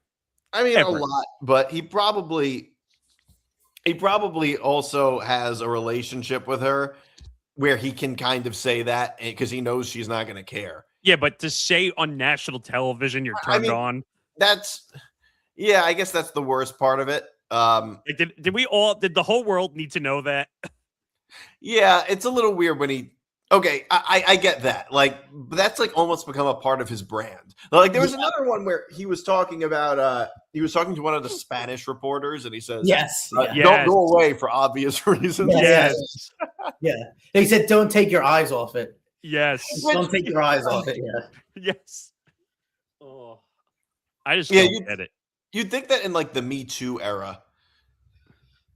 I'll never forget. I was working at the radio station when the Me Too movement was going on, and I'm walking around in the station. I'm doing nothing, and everyone's getting offended by comments being made inside the station as I'm walking around, and I'm like, oh my god!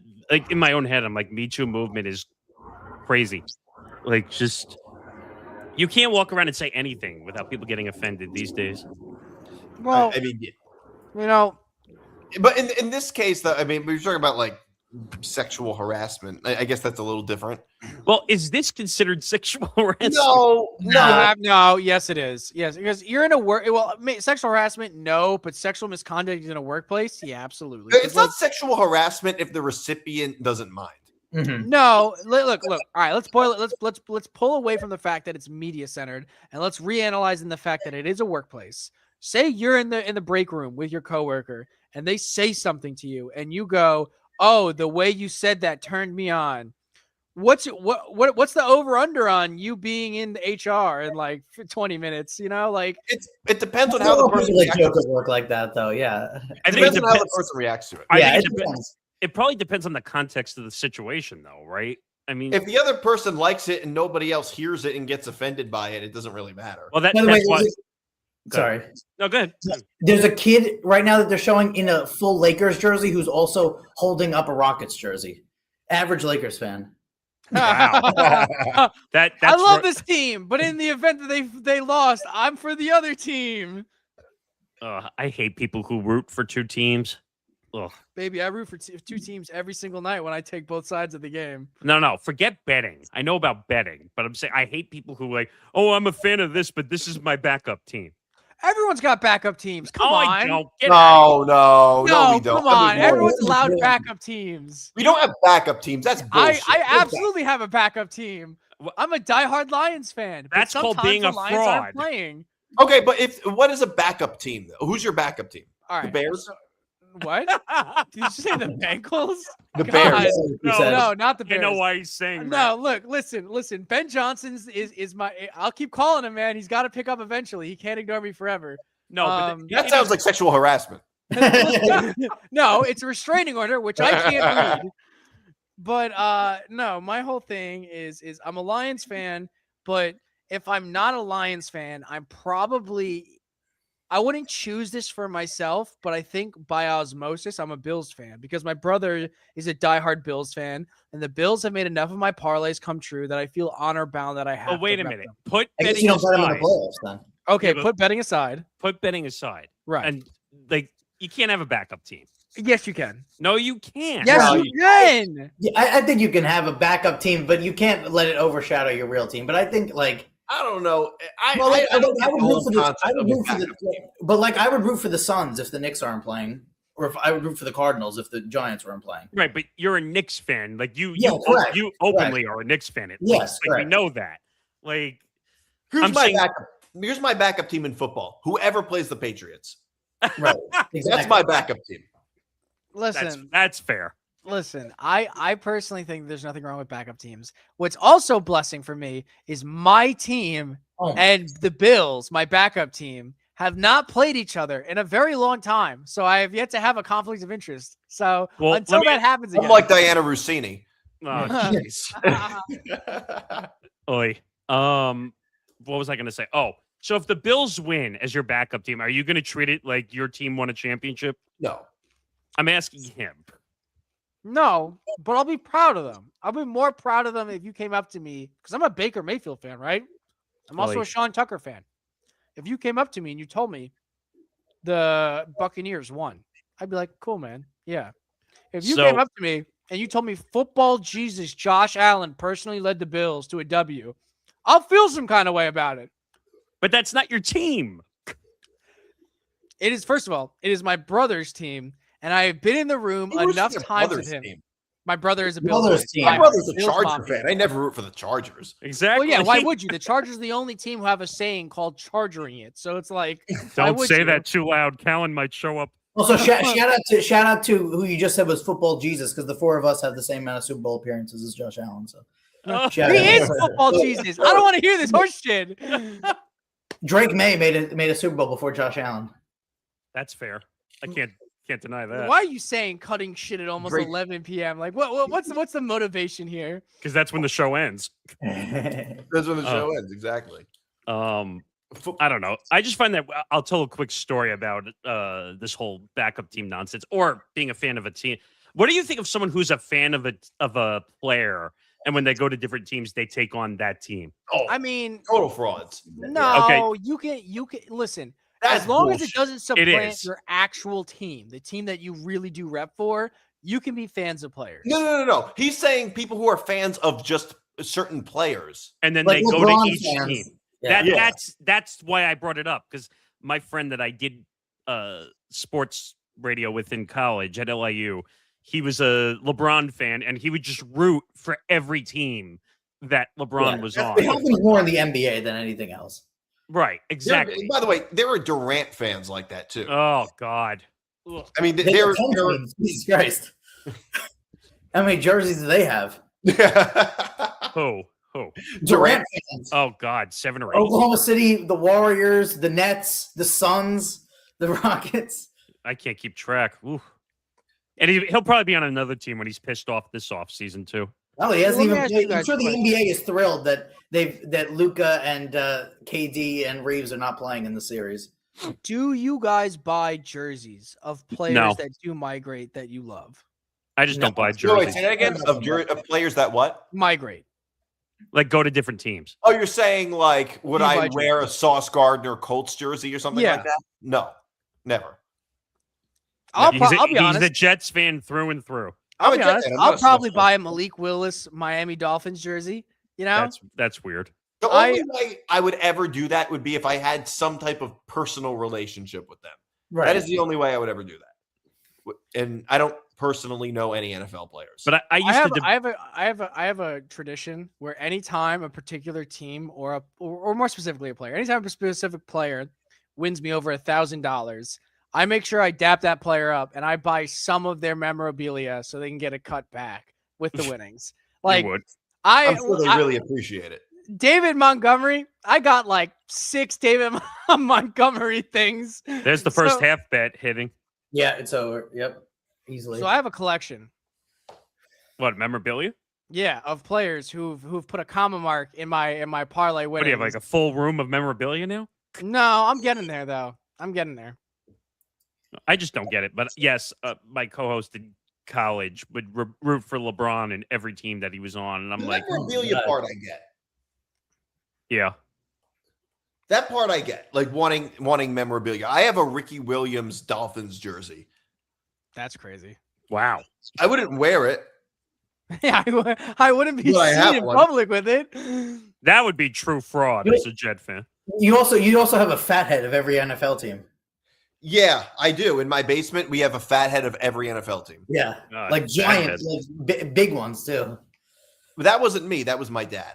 Yeah, Is that company still in business anymore? yeah, I think so. No, but like I think that's different though. Having a fat head, No. yeah, like that's not wearing a jersey of every team. That No. It does make for good good football watching, because like when I used to go over to my brother's place, we did this whole football tradition where on Sundays we'd all go over to my brother's place.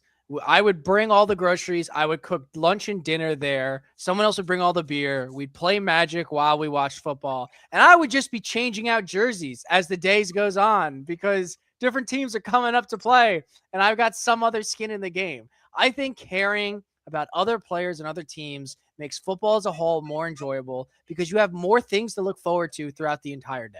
Well, but I can do that with betting though too. I mean, Yeah, sure, I was you gonna can. say. You can do both. You can bet and look forward to, like I'm totally going to take David Montgomery for 2 rushing touchdowns on the first official game of the Texans season. And you bet your ass I'm going to be wearing a Texans David Montgomery jersey while it happens. You would. I wouldn't. I wouldn't. Wear, if I'm rooting for a player individually, well, first of all, I make too many bets on certain. Are you gonna have a jersey of every player? Yeah, it's a lot. If they make me $1,000 or more, I have no problem going out and How spending. often do players make you $1,000 or more? Often. And how many players are doing that? And how are you defining making you $1,000 or more? If they're the last leg of the parlay and they come through and they nail it, that's when they get the jersey. Right, but somebody who's the first leg of the parlay is just as instrumental. Right. But this is the closer, right? Like this is the closer. The point is, They're without all- those they're four all the things same, happening, yeah. the closer wouldn't matter. They're all the same, aren't they? Right. Yeah, it's all the same. exactly. I was going to say, parlay, all the parts just have to hit. It doesn't matter what order they hit in. But I understand the logic. I do. But because in my head, you could cash out before the last guy hits. That's if true. you're staying on the ride, you're putting everything on this guy to bring it home. So yeah, but if the first guy doesn't bring it home, then you can't cash out at all. Exactly. no, then you just go back on the app and make another one really quick to cover your losses. How are you defining winning with $1,000? What if you have a player who scores a touchdown that covers the spread? Does that count as winning? Like, let's say a player scores a garbage time touchdown. If the last leg was the spread, right? And this player made a touchdown that helped me cover the spread, that player is getting a jersey. Even if it's like a garbage time touchdown, something like that? Sure. Yeah. As long if it made the lake come true. Yeah. But what if it's not do you only do parlays? Yeah. I mean, if I'm doing player props, it's because I'm already up like 2,500 for the day. You And do I'm straight just throwing, bets? what? Use straight bets? Sometimes. And like I'll do straight bets whenever I'm up for the day or up for the week, and I'm just throwing away like 250, 350 on some shit.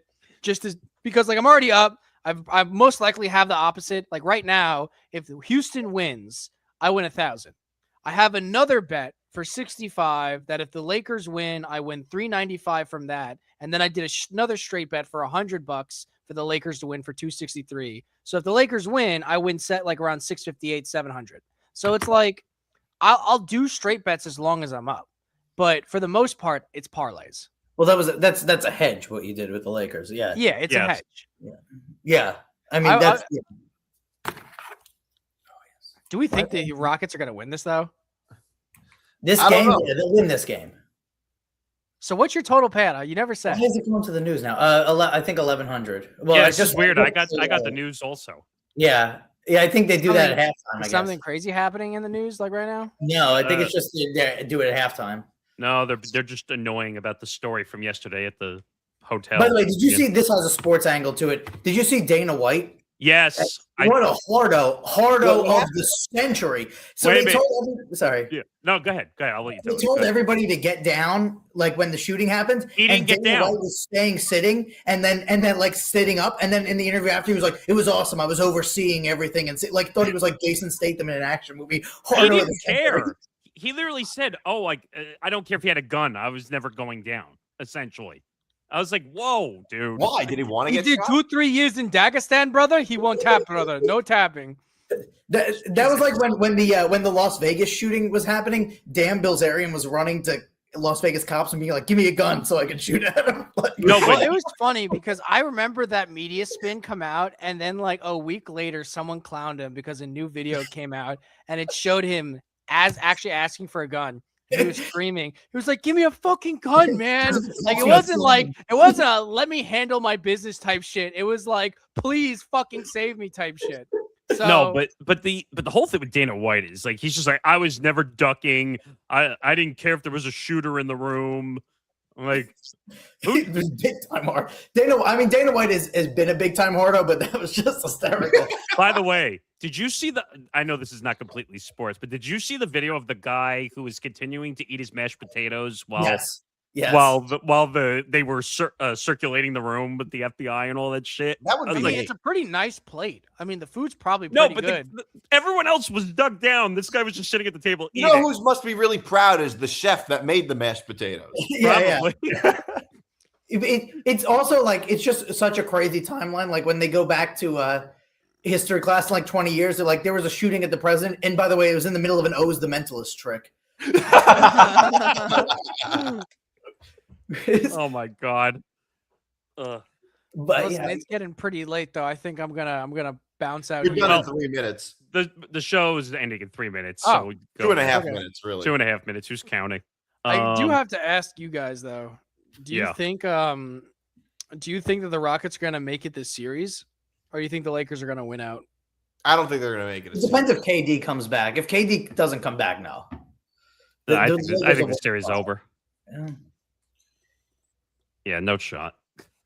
I kind of want them to win. I mean, the Lakers have been really overperforming. Like they've been playing their ass and their hearts out, but it's just like I could see it now. I mean, just KD, like when they lose, he's just going to demand a trade in the offseason. I mean, I don't know if you guys saw the end of that game against the Rockets. The end of the game. What was it? Game 3. Game 3 with the turnover. Yeah. Yeah. No, I didn't see it. What happened? Did you freak out? Wait, Hachimura stole the ball. Yeah. With what? What was it? Like 10 seconds left in the Like game? 10 seconds. He intercepted it. It was a pass in the air. And then they were down 3. He got it to LeBron, and LeBron hit the game-tying 3. Yeah. Oh, I did see that. Yeah. 58 seconds left or something like that. It was a complete choke job. Man. It was worse than the Knicks one the other night. Yeah, way worse. I'm telling you, when this series ends, you're going to see KD completely obliterate everybody, including the Rockets, and then he's going to demand to go to another team, which will be like his 8th team. And if the Rockets come back, we'll find out about some injury that LeBron had that all of a sudden he'll have at the end of the. That's true. You're right. Yeah, it's like when he came out with a hand cast after they got smacked by the Warriors. Yes. Oh, that was yeah. Remember like it was Amari Stoudemire. Remember when LeBron was obsessed with wine?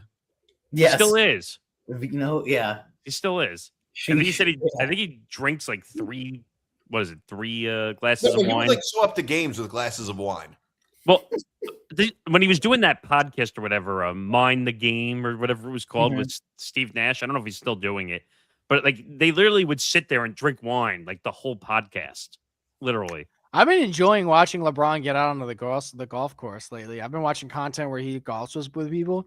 I found out apparently, and Nick, I think you'll find this interesting. He's going to be in that golf, that Barstool golf. No, they don't know if he's going to be in it yet. But he mentioned he watched it. Or they said he might. They said he might. Yeah. I don't know if they confirmed, but I think they said him and Caitlin Clark were going to like participate in that event, possibly, or something.